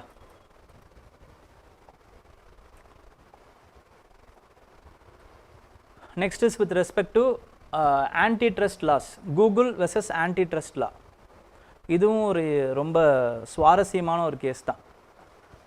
என்ன அப்படின்னு பார்த்தீங்கன்னா, டிஸ்ட்ரிக்ட் ஜட்ஜ் ஒருத்தர், யூஎஸோட டிஸ்ட்ரிக்ட் ஜட்ஜ் ஒருத்தர், அவர் வந்து என்ன பண்ணியிருக்காங்கன்னா, இ ஹஸ் இஷ்யூட் இன்ஜங்ஷன்னா என்ன அர்த்தம்னா ஆர்டர்னு அர்த்தம். ஓகேங்களா. எஸ் issued injunction against the Google. என்னன்னா அவங்க வந்து ஆன்டிட்ரஸ்ட் ஆக்டிவிட்டீஸ், மோனோபோலி ஆக்டிவிட்டீஸாக பண்ணுறாங்க, இந்த மாதிரி நீங்கள் பண்ணக்கூடாது அப்படின்ட்டு. என்ன கேஸ்னா, there is a company called as Epic Game. அவங்க வந்து ஒரு கேமை வந்து வெளியிட்டிருக்காங்க, Fortnite அப்படின்னு ஒரு கேம். நீங்கள் யாராவது சில பேர் விளையாடிட்டு கூட இருந்திருப்பீங்க. அந்த கேம் வந்து என்னன்னு பார்த்தீங்கன்னா, it has been installed, it can be played by Google Play ஸ்டோரில் வந்து அதை வந்து இன்ஸ்டால் பண்ணியிருப்பாங்க. அதிலேருந்து நீங்கள் டவுன்லோட் பண்ணி விளையாட முடியும். It is a free game. ஆனால் it has some in app purchases. In app purchases அப்படின்னா என்ன அர்த்தம்னா, இப்போது சில அப்கிரேடேஷன் வேணும் அப்படின்னா விளையாடியும் சில கோல்டு காயின்ஸ் நீங்கள் வாங்கலாம். அப்படி இல்லைனா வாங்கியுமே சில கோல்டு காயின்ஸ், இப்போ காசு கொடுத்து 2000 காயின் 3000 காயின் பல்காக உங்களால் வாங்க முடியும். அப்போ இந்த மாதிரி இன்ஆப் பர்ச்சேசஸ் மூலமாக தான் வந்து என்ன பண்ணுறாங்க அப்படின்னு பார்த்தீங்கன்னா, சில கேம்ஸ் வந்து அவங்களுடைய ரெவென்யூஸை அவங்க எடுத்துக்கிறாங்க. இப்போ இந்த மாதிரி எடுத்துக்கும் போதும் என்ன ஆகுதுன்னு பார்த்தீங்கன்னா, கூகுள் அவங்க மூலமாக தான் வந்து வாங்கணுங்கிற மாதிரி அவங்களுடைய அந்த பர்ச்சேசிங் விண்டோவை தான் ஓப்பன் பண்ணும். அப்போ கூகுள் என்ன பண்ணும் அப்படின்னா, இந்த பர்ச்சேசிங் விண்டோ மூலமாக 10 to 15% கமிஷன் எடுத்துக்கிட்டு மிச்ச காசை தான் கொடுக்குது. So this is against the monopoly principle, against the it is antitrust principle. ஓகேங்களா. இப்போ இன்ஜங்ஷனில் என்ன சொல்லியிருக்காரு அப்படின்னா, அந்த ஜட்ஜு, நீங்கள் தேர்ட் பார்ட்டி பேமெண்ட் சிஸ்டமும் வந்து நீங்கள் விடணும், அலோவ் பண்ணணும் அப்படிங்கிறத சொல்லியிருக்காங்க. அவ்வளோதான். ஓகேங்களா. இதை எதிர்த்து வந்து கூகுள் வந்து இப்போ கேஸ் போட்டிருக்கு. பட் அடுத்து என்ன ஆகும் அப்படிங்கிறது தெரியல. பட் இதில் என்ன சொல்கிறாங்கன்னா, கேமிங் மார்க்கெட் கிட்டத்தட்ட வந்து 250 பில்லியன் மதிப்பு கொண்ட கேமிங் மார்க்கெட்டுங்க. ஓகேங்களா. ஆப் எக்கனாமி அப்படின்னு சொல்லுவாங்க. இதை இம்பேக்ட் வந்து என்ன அப்படின்னா, இந்த இன்ஜங்ஷனால் இம்பேக்ட் என்ன அப்படின்னா, இப்போது ஆப்பிளாக இருக்கட்டும் இல்லை கூகுளாக இருக்கட்டும், they have to revise their app store policies. Other டெவலப்பர்ஸோடைய ஃப்ரெண்ட்லி டேர்ம்ஸோட வந்து they have to revise it. And they have to allow alternate payment method. இது என்ன பண்ணும், இவங்களோட ரெவன்யூவை கட் ஷார்ட் பண்ணலாம்.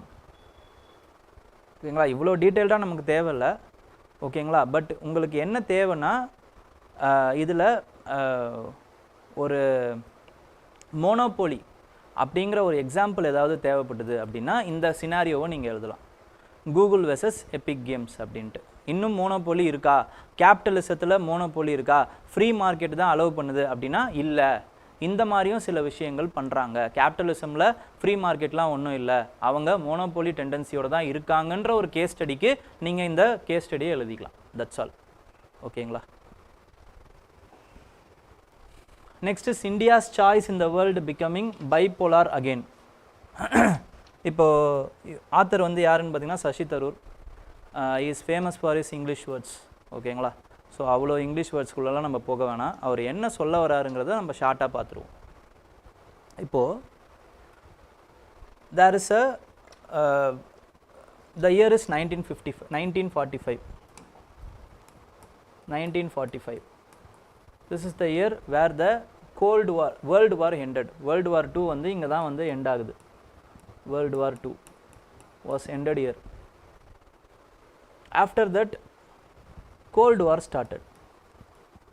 Cold War வந்து ஸ்டார்ட் ஆகிடுது. Cold War is between USA and USSR. USA versus USSR. This Cold War is clash of ideology. Clash between ideology. என்னது, capitalism பெருசா இல்லை கம்யூனிசம் பெருசா?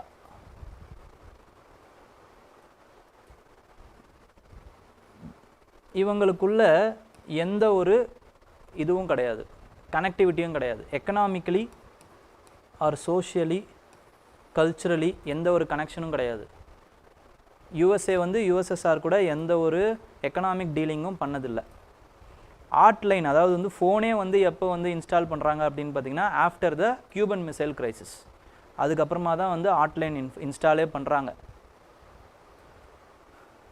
ஓகேங்களா. இது எப்போ முடியுது அப்படின்னு பார்த்தீங்கன்னா after the disintegration of the USSR 1991. Next வந்து என்ன ஆகுது அப்படின்னு பார்த்தீங்கன்னா ஆஃப்டர் தட் 1991லேருந்து 2008 வரைக்கும் ஒரு 20 years US as sole unipolar super power. US enjoyed this status. எந்த செக்ஷனில் இருந்தாலும் சரி, எக்கனாமிக்காக இருந்தாலும் சரி, சோஷியலாக இருந்தாலும் சரி, இன்டர்நேஷ்னல் ரிலேஷன்ஸாக இருந்தாலும் சரி, இல்லைனா கல்ச்சராக இருந்தாலும் சரி, டெக்னாலஜிக்கலும் சரி, US as been the hegemon, sole hegemon of the world. US என்ன சொல்லுதோ வேர்ல்டு வந்து அதை அப்படியே கேட்கும். இந்த மாதிரி தான் இருந்தாங்க. But after there is another important thing which happened in 2008, which is financial crisis, meltdown, financial meltdown அப்படின்னு சொல்லுவாங்க in US. லீமன் பிரதர் வந்து ட்ரிகர் பண்ணுறாங்க, ஓகேங்களா, இந்த கிரைசிஸை. இதனால் என்ன ஆகுதுன்னா அங்கங்கே வந்து there is a problem of meltdown. So மறுபடியும் என்ன ஆகுதுன்னா யூஎஸோடைய டாமினன்ஸ் கொஞ்சம் கொஞ்சமாக குறையுது, எக்கனாமிக்லும் சரி, அதுக்கப்புறம் ஸ்ட்ராட்டஜிக்லேயும் சரி. என்ன ஆகுதுன்னு பார்த்தீங்கன்னா யூஎஸோட கெப்பாசிட்டி இல்லைனா லிமிட்டேஷன்ஸ் வந்து வேர்ல்டுக்கு தெரிய ஆரம்பிக்குது. எப்படி சார் தெரியுது? They are good in destroying something. அவங்க வந்து ஏதோ ஒரு பொருளை அழிக்கிறதுல ரொம்ப சூப்பராக இருக்காங்க, ஆனால் ஆக்க முடியல இவங்களால், அப்படிங்கிறது வேர்ல்டுக்கு தெரியுது.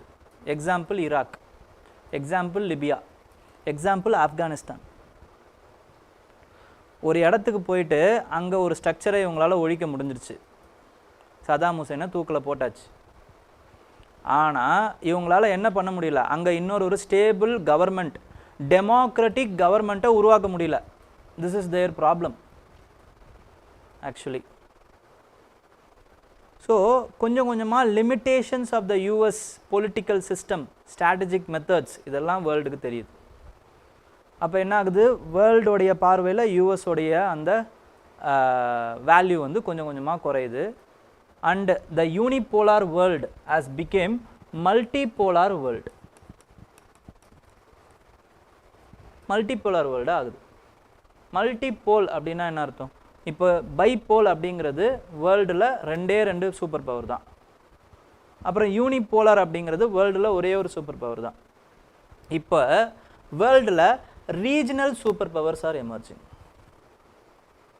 ஃபார் எக்ஸாம்பிள் இப்போ ஆஃப்ரிக்காவை விட்டுருங்க, ஓகேங்களா, சென்ட்ரல் வெஸ்ட் ஏஷியாவை எடுத்துக்கோங்க. Saudi Arabia, Iran, they are super powers, regional super powers. ஏஷியாவை எடுத்துக்கோங்க. ஏஷியாவை எடுத்துக்கிட்டிங்க அப்படின்னா வந்து India, China emerged as a super power, ஓகேங்களா. மல்டிபோலார் வேர்ல்டு, அப்படி தான் மல்டிபோலார் வேர்ல்டு ஆகுது, ஓகேங்களா. இதுக்கப்புறம் என்ன ஆகுது அப்படின்னு பார்த்தீங்கன்னா, இப்போ மறுபடியும் there is a country which is capable and eligible to challenge the direct hegemony of China அப்படின்னா யூஎஸ் அப்படின்னா அது சைனா தான், ஓகேங்களா. எக்கனாமிக்கலியும் சரி, எக்கனாமிக்கலி அவங்களுடைய அந்த எக்ஸ்பேன்ஷனுங்கிறது ரொம்ப பெருசாக இருக்குது, வீச் வந்து ரொம்ப பெருசு, ஓகேங்களா. அவங்களோட ஜிடிபி வந்து அவங்க வந்து செகண்ட் லார்ஜஸ்ட் ஜிடிபி இந்த வேர்ல்டு. ஃபஸ்ட்டு யூஎஸ் தான், but they are second largest GDP. டிஃபென்ஸ்லேயும் சரி, டிஃபென்ஸில் ஏர் ஃப்ளீட்டா, தே ஆர் த அவங்க வந்து ஏர் ஃப்ளீட்டில் வந்து ரொம்ப நம்பர் 1 ஆக போகிறாங்க. நேவியில் ஆல்ரெடி வந்து they have the largest navy pleat. China தான் வந்து லார்ஜஸ்ட் நேவி ஃப்ளீட் வச்சுருக்காங்க. இப்படி இருக்காங்க அப்படிங்கிறத வந்து சொல்கிறாரு ஆத்தர். அதுக்கப்புறம் but there is a difference. என்ன டிஃப்ரென்ஸ்னா, கோல்டு வாருக்கும் இப்போ இருக்கிறதுக்கும் என்ன டிஃப்ரென்ஸ்? இப்போ செகண்ட் கோல்டு வார்னு சில பேர் நினைக்கிறீங்க, ஆனால் அது கிடையாது. It is not gold war, this is only competitive coexistence. Competitive coexistence இல்லை கம்பல்சிவ் கோஎக்ஸிஸ்டன்ஸ். ஏன்னா இவங்களோட இன்ட்ரெஸ்ட்டும் இங்கே இருக்குது, யூஎஸோட இன்ட்ரெஸ்ட்டும் சைனாவில் இருக்குது, சைனாவோட இன்ட்ரெஸ்ட்டும் யூஎஸில் இருக்குது. கோல்டு வாரில் வந்து யூஎஸ்எஸ்ஆரும் யூஎஸுக்கும் எந்த ஒரு எக்கனாமிக் கனெக்ஷன்ஸும் கிடையாது.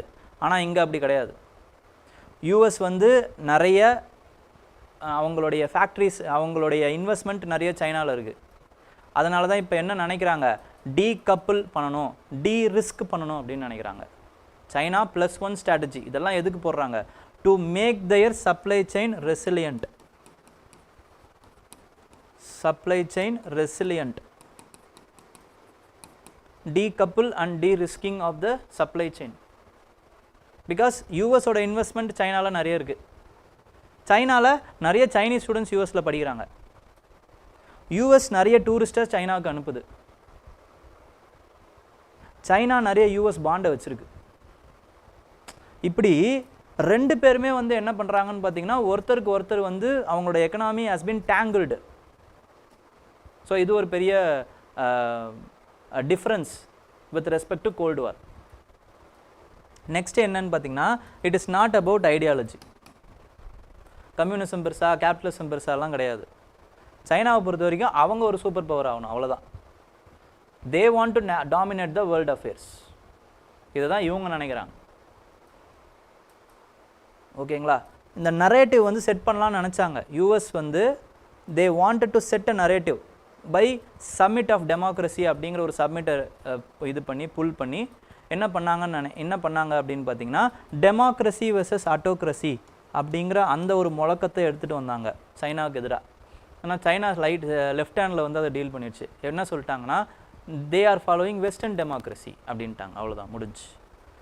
இந்த வெஸ்டர்ன் டெமோக்ரஸி யாருக்கு சாதகமாக இருக்கும்? ஒன்லி ஃபார் கேபிட்டலிஸ்ட் ஃபோர்ஸஸ் சாதகமாக இருக்கும். நாங்கள் அப்படி கிடையாது அப்படிங்கிற மாதிரி சொல்லிட்டாங்க. ஸோ இதோடைய ஓவரால் இம்ப்ளிகேஷன்ஸ் என்ன? ஓவராலாக வந்து பார்த்தீங்க அப்படின்னா இந்த இம்ப்ளிகேஷன்ஸ், இந்த ரெண்டு பேருடைய அந்த பைபோலாரிட்டி, இந்த பைபோலாரிட்டியில் இந்தியாவுடைய நிலைமை என்ன, இண்டோ பசிபிக்கோடைய அந்த சூழல் என்ன இருக்குது அப்படிங்கிறது தான் நம்ம பார்க்கணும் அப்படிங்கிறத ஆத்தர் வந்து சொல்கிறாரு. அப்போ இண்டோ பசிபிக்கை நம்ம வந்து பார்க்கும்போது 3 விஷயம் நமக்கு ரொம்ப இம்பார்ட்டண்ட்டாக தேவைப்படுது, கன்சிடர் பண்ணணும். 3 விஷயத்தை நம்ம இம்பார்ட்டண்ட்டாக கன்சிடர் பண்ணணும். என்னென்னா ஃபஸ்ட்டு இம்பார்ட்டண்ட்டான விஷயம் it is with respect to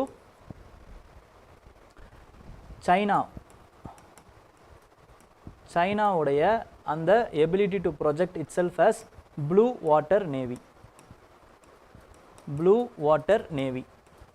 blue water நேவினா என்னது? ஒரு நேவியால் இருக்கிற எல்லா ஓஷன்ஸ்லேயும் வந்து ஆளுக செலுத்த முடியும் அப்படின்னா that navy is called as blue water navy. அப்போ இந்தியன் ஓஷன்லேருந்து பசிபிக் ஓஷன்லேருந்து அட்லாண்டிக் ஓஷன்லேருந்து எல்லா இடத்துலையும் இவங்களோட கண்ட்ரோலை இவங்களால் செலுத்த முடியுது அப்படின்னா அது வந்து ப்ளூ வாட்டர் நேவின்னு அர்த்தம். ஸோ அது அவங்களுடைய ஒரு அசர்ட்டிவ்னஸ். செகண்ட் இம்பார்ட்டண்ட்டான விஷயம் India as an alternative. against China. And then Quad in Indo-Pacific.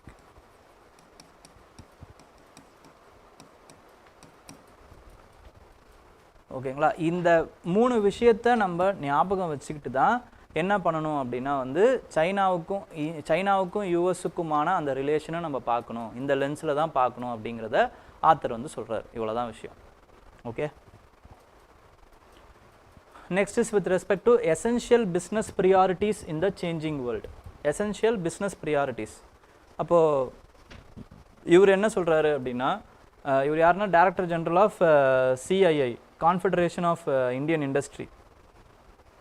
So he is telling about some important issues சொல்கிறாரு. பிஸ்னஸ் கம்யூனிட்டி என்ன பண்ணணும்னு சொல்கிறாரு. ஸோ அப்படி கூட நீங்கள் ஞாபகம் வச்சுக்கலாம். ஓகேங்களா? For example there is a issue, இல்லைனா வந்து ஒரு focus area is with respect to inclusive growth.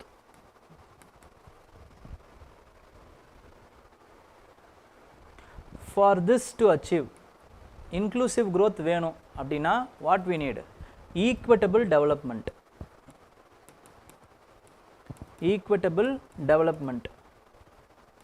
equitable developmentனா சார் எல்லாருமே ரீஜன் வைஸாக இருக்கட்டும், இல்லைனா வந்து வித் ரெஸ்பெக்ட் டு ஜெண்டர் வைஸாக இருக்கட்டும், செக்ஷன் வைஸாக இருக்கட்டும், எல்லாருக்குமான வளர்ச்சி இருக்கணும். அதுதான் ஈக்விட்டபிள் டெவலப்மெண்ட். ஓகேங்களா? பர் கேபிட்டா இன்கம்லேருந்து அதுக்கப்புறமா வந்து ஹியூமன் டெவலப்மெண்ட் இண்டெக்ஸ்லேருந்து பொலிட்டிக்கல் டெவலப்மெண்ட்லேருந்து எல்லாத்துலேயுமே டெவலப்மெண்ட் இருக்கணும்.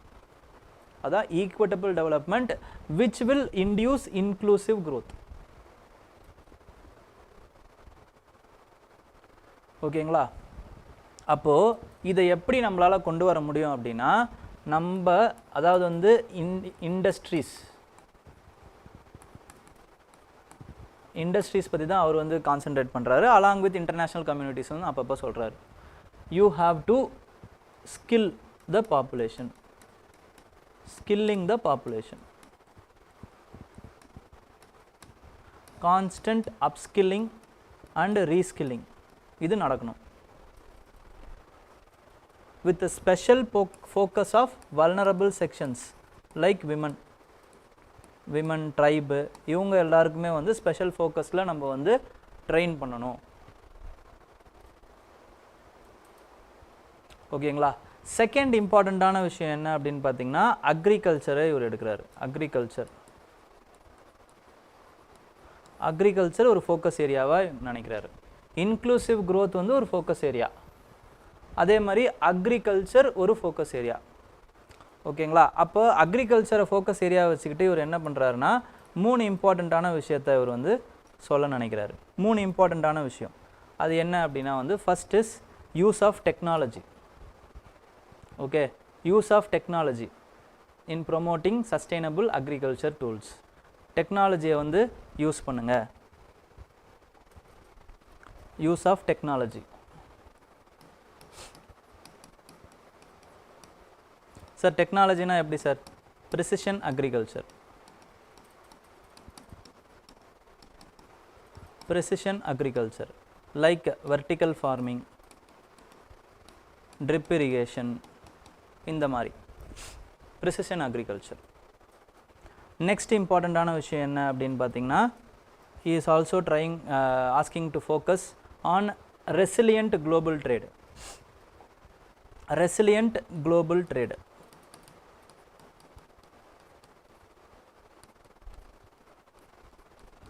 குளோபல் ட்ரேட் வந்து ரெசிலியன்ட் ஆக்குங்க அப்படிங்கிறாரு.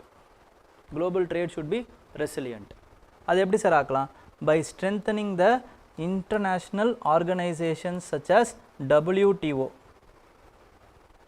WTOவை ஸ்ட்ரென்தன் பண்ணாங்கன்னா they will check the tariffs, unnecessary tariffs. வந்து இப்போ ஒரு கண்ட்ரி வந்துட்டு அன்னெசரியாக ஏதாவது ஒரு டேரிஃப் ஏற்றுறாங்க அப்படின்னா அது வேணுமா வேணாமான்னு இவங்க முடிவு பண்ணுவாங்க. Because there is more power for them.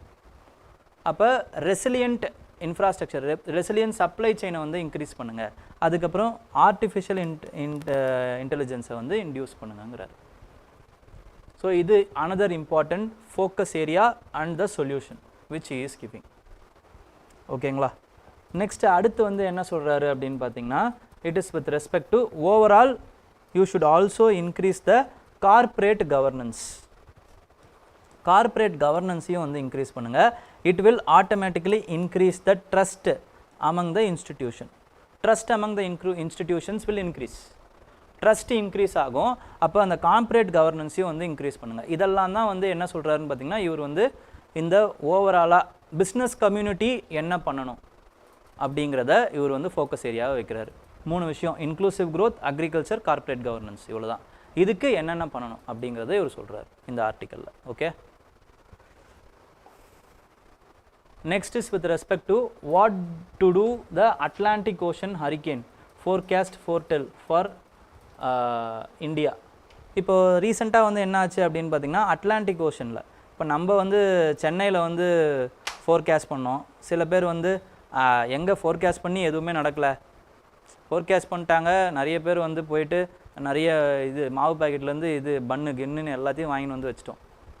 ஆனால் வந்து எதுவுமே நடக்கலை. அதாவது எதுவுமே நடக்கலைன்னா ஒரு பெரிய ஒரு பேர் இது கரண்ட் ஆஃப் ஆகும், அது ஃப்ளட்டு வரும் அப்படிலாம் நினச்சாங்க. எதுவுமே நடக்கலை. Because the cyclone has shifted its path. அதனால் ஃபார்ச்சுனேட்லி எதுவும் நடக்காமல் போச்சு. ஸோ நம்மளுக்கு தான் இப்படி அப்படின்னு நம்ம நினச்சிட்டு இருப்போம். அப்படி கிடையாது. Globally this phenomenon is happening. Atlantic ஓஷனில் என்ன ஆச்சு அப்படின்னு பார்த்தீங்கன்னா மில்டன் ஒரு சைக்ளோன். மில்டன் ரொம்ப ஆவுன்னு ஒரே பில்டப் அங்கே, இப்படி நடந்துடும் அப்படி நடந்துடும், டிஸ்ட்ரக்ஷன் ஆகிடும், அது ஆகிடும் இது ஆகிடும் அப்படின்ட்டு. பட் ஒன்றும் நடக்கலை. ஓகேங்களா? ஏன் நடக்கும்னு நினச்சாங்கன்னா லானினா, இந்த வருஷம் லானினா. ஓகேங்களா? அப்போ this la nina will intensify the cyclonic ஆக்டிவிட்டின்னு நினச்சாங்க. பட் அது இன்டென்சிஃபை ஆக்கலை. போன வருஷம் வந்து எல்னினாவில் சைக்ளோன்லாம் பெருசாக வராதுன்னு நினச்சாங்க, ஒரு காட்டிட்டு போயிடுச்சு. ஸோ இப்போ ரீசண்டாக நடக்கக்கூடிய அந்த ஃபினாமினா என்ன ஆகுதுன்னு பார்த்தீங்கன்னா ஆல்ரெடி வச்சிருந்த அந்த கணக்கு எல்லாத்தையுமே வந்து பொய்யாக்குது. லானினானா இப்படி நடக்கும், எல்னினானா இப்படி நடக்கும் அப்படின்னு நம்ம ஒரு இது வச்சுருப்போம் பார்த்தீங்களா, இது எல்லாத்தையுமே அது இப்போ பொய்யாக்கிக்கிட்டு இருக்கு. அப்போ இந்த சூழலில் நம்ம என்ன பண்ணணும்? ஒன்றும் இல்லை, இங்கே என்ன சொல்கிறாங்கன்னு பார்த்தீங்கன்னா ஆத்தர் திருப்பி வந்து we have to induce the early warning system, increase the அந்த early warning சிஸ்டமை இன்க்ரீஸ் பண்ணுங்கள், டெக்னாலஜி இன்க்ரீஸ் பண்ணுங்கள், இதே தான் சொல்லிட்டு இருக்காங்க. ஓகேங்களா? ஆனால் இதில் ஒரு முக்கியமான பாயிண்ட் வந்து சொல்கிறாங்க. என்னென்னா cyclone, number of cyclones form ஆகுதுல்ல, அதில் எந்த மாற்றமும் இல்லை. எவ்வளோ வருஷம் ஃபார்ம் ஆகிட்டுருச்சோ அதே மாதிரி தான் ஃபார்ம் ஆகிட்டுருக்கு. ஆனால் the number of cyclones which have been formed that has been intensified.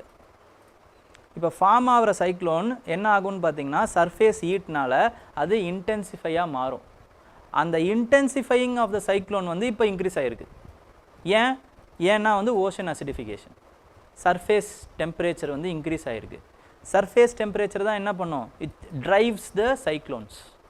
அப்போ சர்ஃபேஸ் டெம்பரேச்சர் வந்து அதிகமானதுனால நிறைய சைக்ளோன்ஸ் வந்து வருது. அதுவும் வந்து எங்கெங்கெல்லாம் எதிர்பார்க்கலையோ அந்த இடத்துலலாம் வருது. Example Arabian sea, frequency of the cyclones has increased. ஓகேங்களா? ஸோ அதனால தான் நம்மளால் ப்ரிடிக்டபிலிட்டி வந்து அவ்வளோ இம்பார்ட்டண்ட்டாக அவ்வளோ சீக்கிரமாக பண்ண முடியல அப்படிங்கிறாங்க. அப்போ ஒரு நல்ல விஷயம் இருக்குது, கெட்ட விஷயம் இருக்குது, கேவலமான விஷயம் இருக்குது. அதான் குட் பேட் அக்லி அப்படிங்கிறாங்க. நல்ல விஷயம் என்ன, we have increased our early warning system.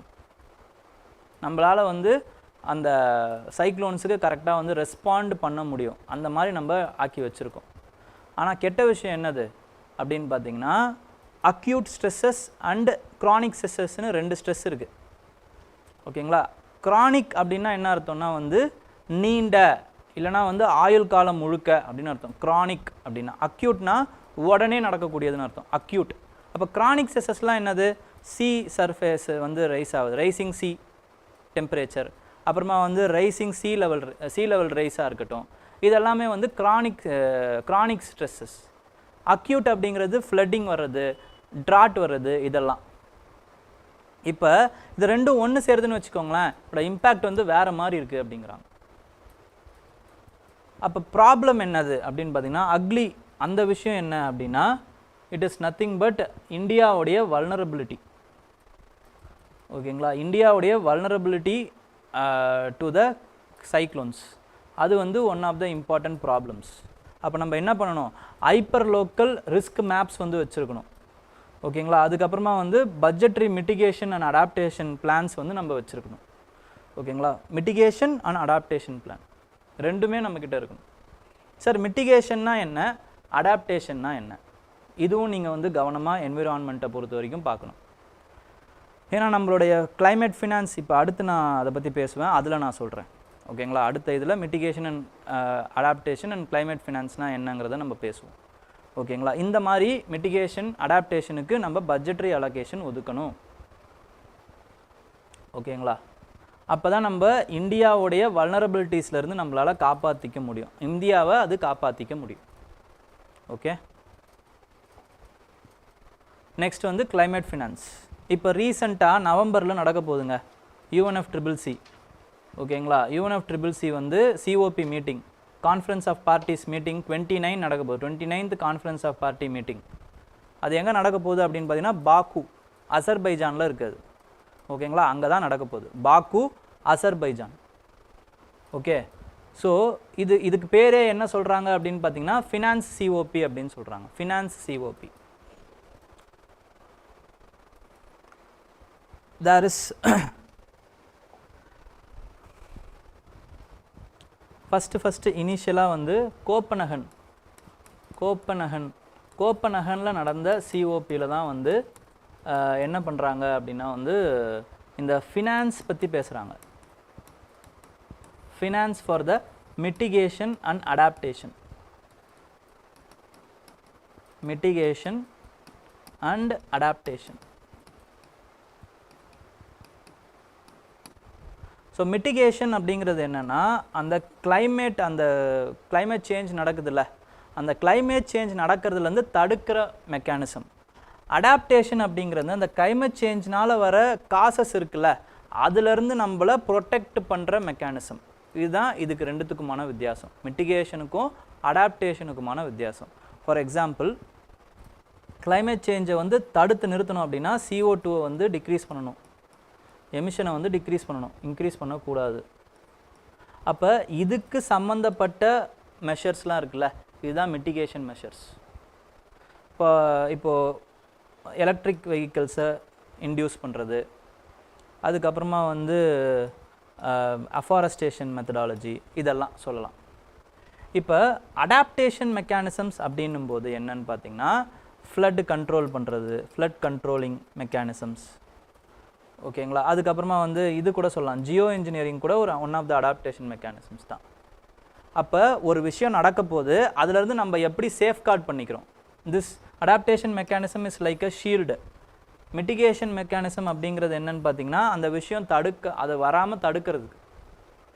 ஓகேங்களா? இது ரெண்டுத்துக்குமே நமக்கு என்ன தேவை அப்படின்னு பார்த்தீங்கன்னா finance is very very important. இந்த ஃபினான்ஸை யார் கொடுக்கணும் அப்படின்னா வந்து டெவலப்டு கண்ட்ரிஸ் தான் கொடுக்கணும். ஏன் சார் அவங்க கொடுக்கணும் அப்படின்னா ஹிஸ்டாரிக்கல் எமிஷன்ஸ்னு ஒன்று இருக்குது. From the start of industrial revolution they have releasing the carbon dioxide. ஆனால் அதோட எஃபெக்டை யார் அனுபவிக்கிறது? Developing countries and least developing countries. அப்போ இவங்களுக்கு மிட்டிகேஷன் மெத்தடாலஜிலாம் வந்து இது பண்ணுறது யார்? மெத்தடாலஜி, அதுக்கப்புறம் அதுக்கான டெக்னாலஜி, அதுக்கப்புறம் ஃபினான்ஸு, இது எல்லாத்தையுமே கொடுக்கறதுக்கான அந்த historical responsibility falls to the developed countries. ஏன்னா நீங்கள் என்ன பண்ணிட்டீங்க, கம்மியான பாப்புலேஷன் வச்சுக்கிட்டு நல்லா அழகாக வந்து இண்டஸ்ட்ரியல் ரெவல்யூஷன்லாம் பண்ணி இப்போ சொஃபஸ்டிகேட்டடாக இருக்கீங்க. ஸோ ஆல்ரெடி இருக்கிற அந்த ஃபினான்ஸ்லேருந்து இப்போ நீங்கள் you are obligated to do something for us. அதை தான் இப்போ கேட்குறாங்க. இந்தியாவை பொறுத்த வரைக்கும் என்ன அப்படின்னு பார்த்தீங்கன்னா we have both the short term goals and long term goals. Long term goals for the mitigation and adaptation. அது என்னென்ன long term short term goal அப்படின்னு பார்த்தீங்கன்னா பஞ்சாமிர்த அக்ரிமெண்ட்டில் சொல்லியிருக்கிறது தான் 2030 நம்ம we have to install 500 gigawatts of renewable energy. அதுக்கப்புறமா வந்து 5 metric tons of green hydrogen வந்து நம்ம ப்ரொடியூஸ் பண்ணணும்னு நம்ம வந்து ஒரு டார்கெட் வச்சுருக்கோம். அண்ட் தென் எலக்ட்ரிக் வெஹிக்கிள்ஸ் நம்ம வந்து எல்லாத்துலேயுமே வந்து எலக்ட்ரிக் வெஹிக்கிள்ஸாக மாற்றணும்னு நம்ம ஒரு டார்கெட் வச்சுருக்கோம். இது எல்லாத்துக்குமே வந்து பார்த்தீங்க அப்படின்னா இதுக்கு ஒரு 16 lakh crore நான் சொல்கிறது. ஓகேங்களா? இதுக்கு ஒரு 8 lakh crore, அதுக்கப்புறமா வந்து இந்த ஈவிக்கு ஒரு 16 lakh crore ஆகும் அப்படிங்கிறத சொல்கிறாங்க. லாங் டேர்மாக வந்து என்னன்னு பார்த்தீங்கன்னா நம்ம 2070 நெட்டு ஜீரோ ஆக்கிடணும் அப்படின்னு நம்ம ஒரு லாங் டேர்ம் கோல் வச்சுருக்கோம். இதுக்கு வந்து ஒரு 850 lakh crore ஆகுமா. ஓகேங்களா? இந்த ஃபினான்ஸ்லாம் எங்கேருந்து வரணும் அப்படின்னா இப்போ டெவலப்டு கண்ட்ரீஸ்லேருந்து தான் வரணும் நமக்கு. ஓகே, ஸோ இந்த டெவலப்டு கண்ட்ரீஸு வரணும் அப்படின்னா இப்போ அதுக்கு வந்து என்ன சொல்கிறாங்கன்னா நியூ குவாண்டம் ஃபினான்ஸ் கோல் அப்படின்னு வந்து வச்சுருக்காங்க. நியூ குவாண்டம் ஃபினான்ஸ் கோல்.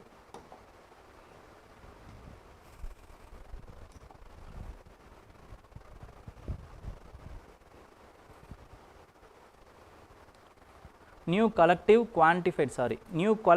குவான்டிஃபைடு கோல். ஓகேங்களா? நியூ கலெக்டிவ் குவான்டிஃபைடு கோல். இந்த நியூ கலெக்டிவ் குவான்டிஃபைடு கோல் எப்படி இருக்கணும்னு சொல்லியிருக்காங்க. எப்படி இருக்கணும்னா ஆக்சுவலாக நீங்கள் எவ்வளோ கொடுத்தீங்களோ அதை மட்டும்தான் சொல்லணும். எவ்வளோ கொடுக்குறேன்னு நீங்கள் ப்ளச் பண்ணிங்களோ அதெல்லாம் சொல்லிட்டுருக்கக்கூடாது, அதெல்லாம் வந்து இன்டியூஸ் பண்ணக்கூடாது. எவ்வளோ கொடுத்தீங்க, அதுக்கப்புறம் நியூ அண்ட் அடிஷ்னல் லோன்ஸை தான் நீங்கள் எடுத்துக்கணும். லோன்ஸோ கிராண்ட்ஸோ இந்த மாதிரியான விஷயங்கள். அது மட்டும் இல்லாமல் என்னென்னு பார்த்தீங்கன்னா அது கன்செஷனலாக இருக்கணும், வட்டியாவது குறைச்சிருக்கணும், இல்லை கிராண்ட்டாக இருக்கணும். இந்த மாதிரியான விஷயங்களாக தான் இருக்கணும். ப்ரைவேட் கேபிட்டல்ஸ் கூட வந்து மொபிலைஸ்டு பை த பப்ளிக் கேபிட்டல், இந்த மாதிரி இருக்கும். இந்த மாதிரியான விஷயங்களை நீங்கள் மனசில் வச்சுக்கோங்க அப்படிங்கிறாங்க.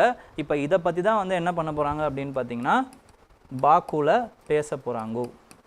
பாக்குல COP 29 பேச போகிறாங்க. UNFCCC உடைய கான்ஃபரன்ஸ் ஆஃப் பார்ட்டிஸ். ஓகே,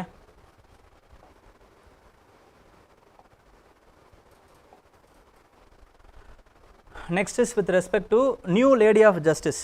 இதை வந்து சுப்ரீம் கோர்ட் வந்து அன்வெயில் பண்ணியிருக்காங்க. இதுக்கு முன்னாடி வந்து ஜஸ்டிஸோடைய அந்த சிலை எப்படி இருந்ததுன்னு உங்களுக்கே நல்லா தெரியும், நீங்கள் படத்தெல்லாம் பார்த்துருப்பீங்க. ஜஸ்டிஸ் சிலை வந்து ஒரு கையில் வந்து தராசு இருக்கும், ஒரு கையில் ஸ்வாட் இருக்கும், கண்ணை கட்டி வச்சுருப்பாங்க. ஓகேங்களா?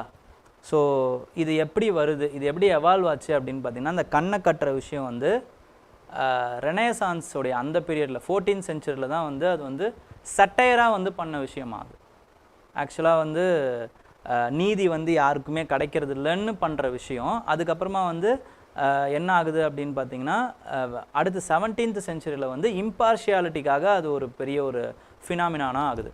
அப்புறம் கையில் வந்து ஸ்வாட் வச்சுருக்காங்கல்ல, அது வந்து பார்த்திங்கன்னா it is the power and authority of the law to give punishment and protect the people.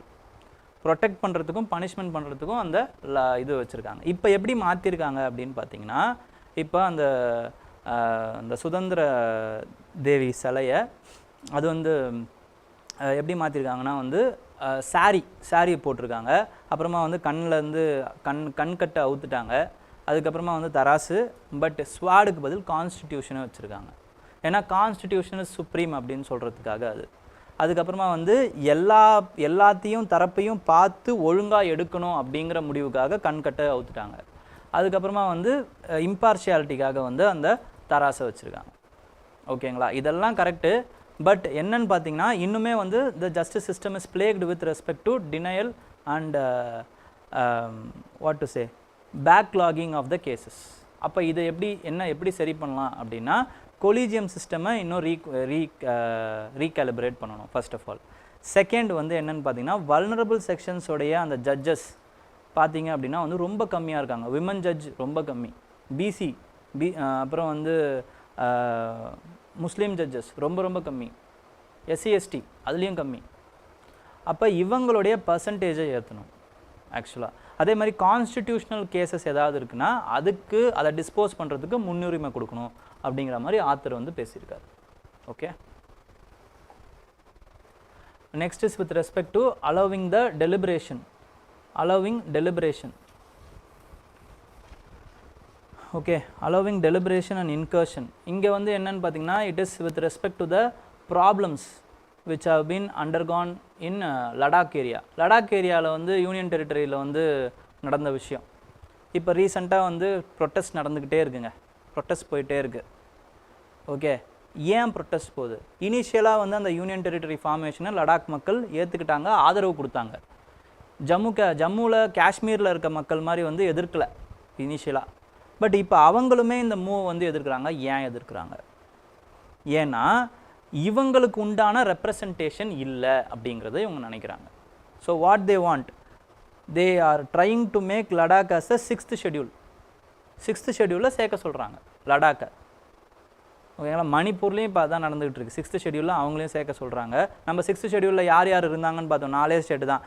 ATM² no money அப்படின்றது தான். அதாவது வந்து அசாம், திரிபுரா, மேகாலயா, மிசோரம் இவங்க தான் இருக்காங்க, மணிப்பூர் கிடையாது. அதுதான் நோ மணி. பட் இப்போ அட்டானமஸ் கவுன்சிலில் இப்போ அதனால் என்ன ஆகும், 6th schedule சேர்க்கும்போது அட்டானமஸ் கவுன்சில் வந்து அவங்களால வந்து உருவாக்க முடியும். They will enjoy executive, legislative, judicial powers. அப்போ ஏதாவது ஒரு ப்ராப்ளம் இல்லைனா வந்து என்விரான்மெண்டல் இது ஏதாச்சும் எடுக்கணும், இல்லை வேறு ஏதாவது ஒரு முடிவு எடுக்கணும், மினரல் சம்மந்தமாக ஏதாவது ஒரு முடிவு எடுக்கணும்னா கூட இவங்களை கேட்டுட்டு தான் அந்த முடிவு எடுக்க முடியும். ஸோ அந்த ஒரு ரீஜனல் அட்டானமி, வாய்ஸுக்கு உண்டான பவர், இதெல்லாம் வேணும்னு நினைக்கிறாங்க. பட் லடாக் இப்போ என்ன பார்க்கப்படுதுன்னு பார்த்தீங்கன்னா, ஒன்லி இந்த பிரிசம் ஆஃப் செக்யூரிட்டி ஆங்கிள். செக்யூரிட்டியில் மட்டும்தான், இந்த செக்யூரிட்டி பிரிசனில் தான் இந்த லடாக் அந்த இஷ்யூஸ் எல்லாம் பார்க்கப்படுது. அதை வந்து நம்ம பண்ணக்கூடாது. ஓகேங்களா? இது மக்களுக்கு உண்டான அந்த பிரச்சனைகளையும் சேர்த்து தான் நம்ம பார்க்கணும். ஏன்னா இப்போ அவங்களுக்கு என்ன ஆகுது அப்படின்னு பார்த்தீங்கன்னா, there is a problem with respect to local concerns.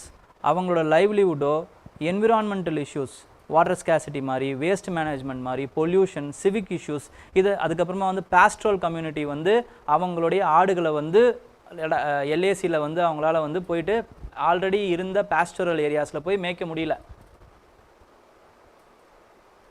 Chinese army வந்து எதிர்க்கிறாங்க அதை. ஸோ இவ்வளோ ப்ராப்ளம்ஸ் இருக்குது. இவ்வளோ ப்ராப்ளம்ஸுமே வந்து என்ன ஆகுதுன்னு பார்த்தீங்கன்னா, it is not addressed because இவங்களுக்கு லெஜிஸ்லேச்சர் இல்லை, ஸ்டேட் லெஜிஸ்லேச்சர் இல்லை, இல்லை union territory Jammu and Kashmir மாதிரி இங்கே யூனியன் டெரிட்டரிக்கு லெஜிஸ்லேச்சர் இல்லை, directly under the control of the centre. இப்போ அதுதான் ப்ராப்ளம். அப்போ அவங்க என்ன கேட்குறாங்க, ஒன்று லெஜிஸ்லேட்டர் ஸ்டேட்வுட் இல்லையா 6th ஷெட்யூலில் எங்களுக்கு இது சேர்த்து விடுங்க. ஓகேங்களா? இதெல்லாம் கேட்குறாங்க. This will be an another important example and addition for the asymmetric federalism. Asymmetric federalism, this is one type of federalism. Asymmetric federalism அப்படின்னா என்ன சார்? இப்போ ஃபெடரலிசம் அப்படிங்கிறது என்னன்னு பார்த்தீங்கன்னா, ஒரு டெரிட்டோரியல் ஏரியாவை 2 பொலிட்டிக்கல் என்டிட்டி ஆள்றது. there is a division of power between center and state. But இந்த ஸ்டேட்ஸ்லாம் இருக்குது பார்த்தீங்களா, இது எல்லாத்தையும் ஒரே மாதிரி தான் வந்து நடத்தணும். அதுதான் ஃபெடரலிசம். ஆனால் நம்ம கண்ட்ரி மாதிரி, இந்தியா மாதிரியான ஒரு டைவர்சிஃபைடு கண்ட்ரியில் இந்த மாதிரி எல்லா ஸ்டேட்ஸுக்கும் ஒரே மாதிரியான பவர்ஸும் அதுக்கப்புறமா வந்து ரிலாக்ஸேஷன்ஸும் கொடுக்க முடியாது. சில கண்ட்ரி, சில ஸ்டேட்ஸுக்கு வந்து சில அதிகப்படியான சலுகைகளை கொடுக்கணும், சில ஸ்டேட்ஸுக்கு கொடுக்க தேவையில்லை. இதுதான் அசிமெட்ரிக் ஃபெடரலிசமுடைய தத்துவம். இதை வச்சு தான் வந்து என்ன பண்ணுறாங்கன்னா 371, அதுக்கப்புறமா இது வந்து கான்ஸ்டியூஷனல் அசிமெட்ரி. பொலிட்டிக்கல் அசிமெட்ரிக்கு எக்ஸாம்பிள் என்னது? ராஜ்யசபாவில் நீங்கள் டிஃப்ரெண்ட்டாக பாப்புலேஷன் அடிப்படையில் தான் அங்கேயுமே வச்சுருக்கீங்க. ஆனால் யூஎஸில் பாருங்கள், காங்கிரஸில் என்ன தான் பெரிய ஸ்டேட்டான கலிஃபோர்னியாவுக்கும் அதே 2 சீட்டு தான், உட்டா மாதிரியான சின்ன ஸ்டேட்டுக்கும் அதே 2 சீட்டு தான். இதுதான் பொலிட்டிக்கல் ஃபெடரலிசம். எக்கனாமிக் ஃபெடரலிசம், அந்த finance commission will decide about the அந்த டேர்ம்ஸ் ஆஃப் ரெஃபரன்சஸ் எல்லாம் ஃபினான்ஸ் கமிஷன் டிசைட் பண்ணி யாருக்கு அதிகமான வரி போகணும் அப்படிங்கிறத முடிவு பண்ணலாம். Economic federalism. ஓகேங்களா? அப்போ இந்த மாதிரி இவங்களுக்கு கொடுக்குறீங்க, 6th ஷெட்யூல் கொடுத்தீங்க அப்படின்னா, this is also another important case for asymmetric ஃபெடரலிசமாக இருக்கும், எக்ஸாம்பிளாக இருக்குங்கிறத ஆத்தர் வந்து ஃபீல் பண்ணுறாரு. ஓகேங்களா?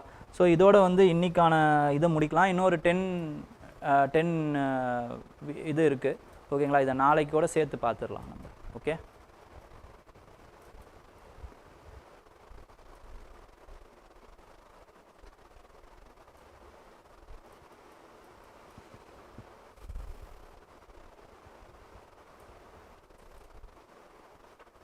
சார் ஒன் சைட் தமிழ்லையும் பிடிஎஃப் கொடுங்க சார் ப்ளீஸ், பண்ணணும், இன்னும் ஈஸியாக புரியும். ரீடிங் ப்ராக்டிஸ் பண்ணால் இன்னும் ஈஸியாக புரியும். தமிழில் பிடிஎஃப் ஆக்சுவலாக தமிழில் எழுதுறீங்கன்னா கொடுக்கலாம், பட் தமிழ் பிடிஎஃப்க்கு நான் எங்கே போகிறது? ஏன்னா இது வந்து இங்கிலீஷ் நியூஸ் பேப்பர். ஓகேங்களா? அதனால் வந்து தமிழில் நம்மளால் கொடுக்க முடியாது. பட் தமிழ் அதனால தான் சொல்கிறேன், உங்களுக்கு ஈஸியாக புரியணும், படிக்கணுங்கிறதுக்காக தான் சொல்கிறேன். ஓகேங்களா? தமிழில் நீங்கள் எழுதணும்னு நினைக்கிறீங்க அப்படின்னா வந்து நீங்கள் என்ன பண்ணலான்னா, தமிழில் ட்ரான்ஸ்லேட் பண்ணி, இப்போ கூகுளில் வந்து ட்ரான்ஸ்லேஷன், கூகுள் ட்ரான்ஸ்லேஷன் இருக்குது, அந்த கூகுள் ட்ரான்ஸ்லேஷனில் நீங்கள் பார்த்துக்கலாம். ஓகேங்களா? ஸோ அதுதான் இப்போதைக்கு பண்ண முடியும். ஓகே,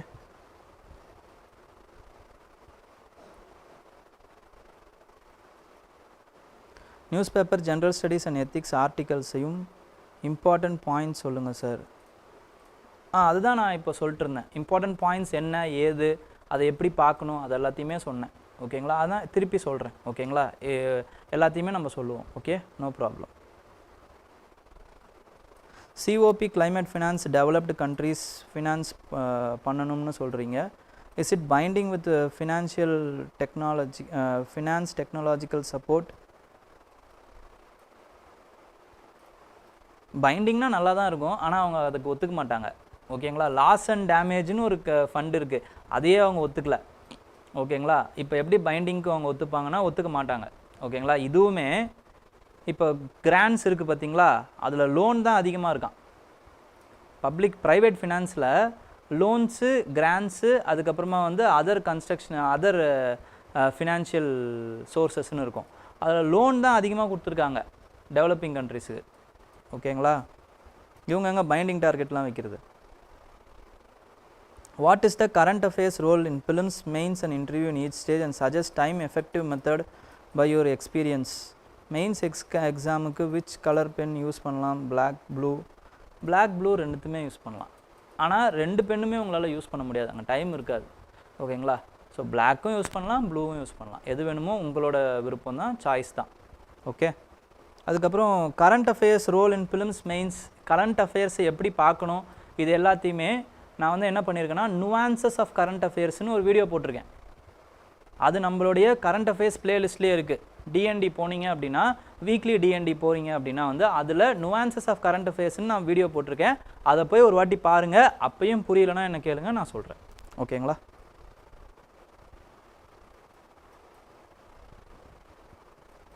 ப்ளீஸ் டூ நான் சேஞ்ச் பண்ண சொல்லிடுறேன். Okay, thank you. Asymmetrical federalism, how much successful in USA? Give example in detail to make it clear the concept. Sir current அஃபேர்ஸில் இருந்து என்ன மாதிரி ஆங்கிளில் கொஸ்டின் கேட்பாங்க சார்? கரண்ட் அஃபேர்ஸில் இருந்து தான் எல்லா மாதிரியான ஆங்கிள்லையும் கொஸ்டின் கேட்பாங்க. ஓகேங்களா? இல்லைனா கரண்ட் அஃபேர்ஸில் இருந்து you can tackle every angle of the question. Okay, for example இப்போ வந்து இப்போ அசிமெட்ரிக் ஃபெடரலிசமே இவர் கேட்டிருக்காரு பார்த்தீங்களா. இப்போ இதையே வந்து என்ன பண்ணலாம்னா changing contours of asymmetric federalism அப்படின்ட்டு ஏதாவது ஒரு கொஸ்டின் கேட்கலாம். இதுக்கு நீங்கள் இந்த லடாக் எக்ஸாம்பிளை ஒரு பாயிண்ட்டாக எழுதலாம், அவ்வளோதான்.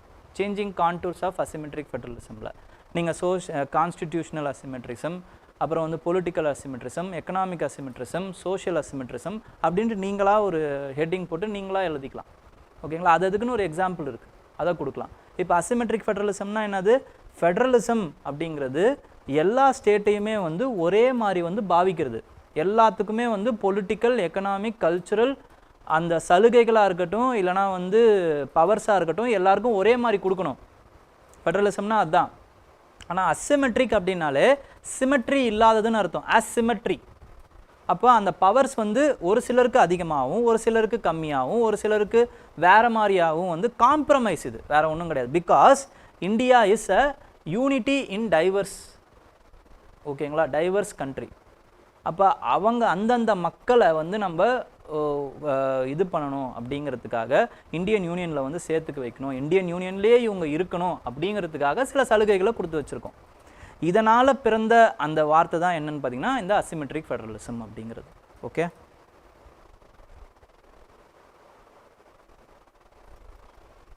ஸோ சொல்லியிருக்கேன்னு நினைக்கிறேன். அசிமெட்ரிக் ஃபெடரலிசமும் கேட்டிருக்கீங்க, நான் சொல்லியிருக்கேன். உங்களுக்கு இன்னும் புரியல இல்லைனா வந்து டவுட்ஸ் இருக்குது அப்படின்னா வந்து கமெண்ட்டில் சொல்லுங்கள், திருப்பி கூட சொல்கிறேன். அப்படி இல்லைனா ஓகே சொல்லிவிடுங்க.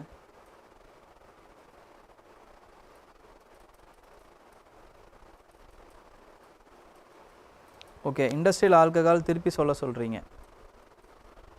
Diplomatic dialogue.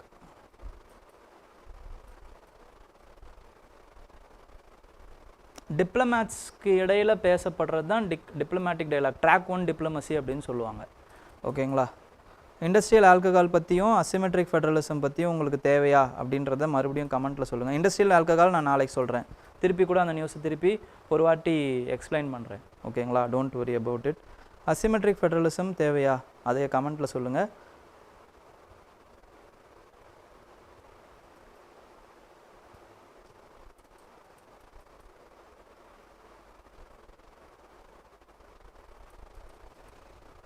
நாளைக்கு இன்னும் டீட்டெயில்டாகவே அசிமெட்ரிக் ஃபெடரலிசமுக்குன்னு இது போட்டு எடுத்துகிட்டு வரேன். ஓகேங்களா? Don't worry. இண்டஸ்ட்ரியல் ஆல்கஹால் அப்படிங்கிறது ஒன்றும் இல்லைப்பா. இப்போது நான் கன்சம்டிவ் ஆல்கஹால், ஓகேங்களா. ஆல்கஹால்னா எத்தனால் தான், எத்தனால் ப்ரொடக்ஷன் தான். எத்தனாலை நீங்கள் குடிக்கலாம், ஓகேங்களா. அதையும் வந்து நீங்கள் குடிக்கக்கூடாது, தப்பு தான். லாங் டேர்மில் உங்களுக்கு லிவர் பாதிக்குமே தவிர ஷார்ட் டேர்மில் ஒன்றும் ஆகாது, போதை தான் வரும். அப்போ there are some alcohol ethanol which are non consumptive also. ஏன்னா அதில் பென்சின் மாதிரியான சில பொல்யூட்டன்ஸை சேர்த்துறாங்க. எதுக்காக சேர்க்குறாங்க? இண்டஸ்ட்ரியலி அது தேவைப்படுது, பர்ஃப்யூம் தயாரிக்கிறதுக்கு, ஃபார்மசூட்டிக்கலில் இந்த மாதிரியான சில விஷயங்களுக்கு தேவைப்படுது. ஆனால் என்னன்னு பார்த்தீங்கன்னா இதையுமே வந்து குடிக்க ஆரம்பிச்சிடுறாங்க. இப்போ இது கிடைக்கல, குடிக்க வேண்டிய குடிக்க தேவையான ஆல்கஹால் கிடைக்கலனா இண்டஸ்ட்ரியல் ஆல்கஹாலை தூக்கி குடிச்சு விட்டுறாங்க. இப்போ குடிக்கும்போது என்ன ஆகுது? பிளைண்ட்னஸ்லேருந்து அதுக்கப்புறமா வந்து, ஏன்னா இது பாய்சன், டெத்துலேருந்து எல்லாமே நடக்கும், ஓகேங்களா. இதுதான் வந்து இண்டஸ்ட்ரியல் ஆல்கஹால். இதை யார் டைமென்ஷனில் வருது? இதை வந்து ஸ்டேட்டே வந்து முடிவு பண்ணலாமா? இதை ஸ்டேட்டே வந்து அந்த ரூல்ஸு ரெகுலேஷன்ஸ்லாம் போடலாமா? இல்லை சென்டர் இண்டஸ்ட்ரியல் ஆக்ட் மூலமாக இதை ரூல்ஸ் அண்ட் ரெகுலேஷன்ஸ் போடலாமா? இதை தான் வந்து கோர்ட்டுக்கிட்ட வந்து 40 வருஷமாக இருந்துச்சு, 89லேருந்து இருந்துச்சு.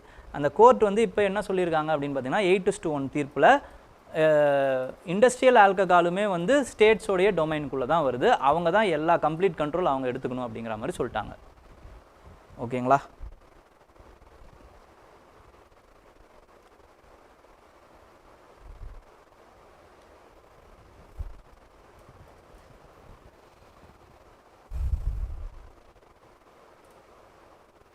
So thank you. ஓகே, புரிஞ்சிருக்கும்னு நினைக்கிறேன். தேங்க்யூ, ஆல் தி பெஸ்ட், ஜாலியாக இருங்க.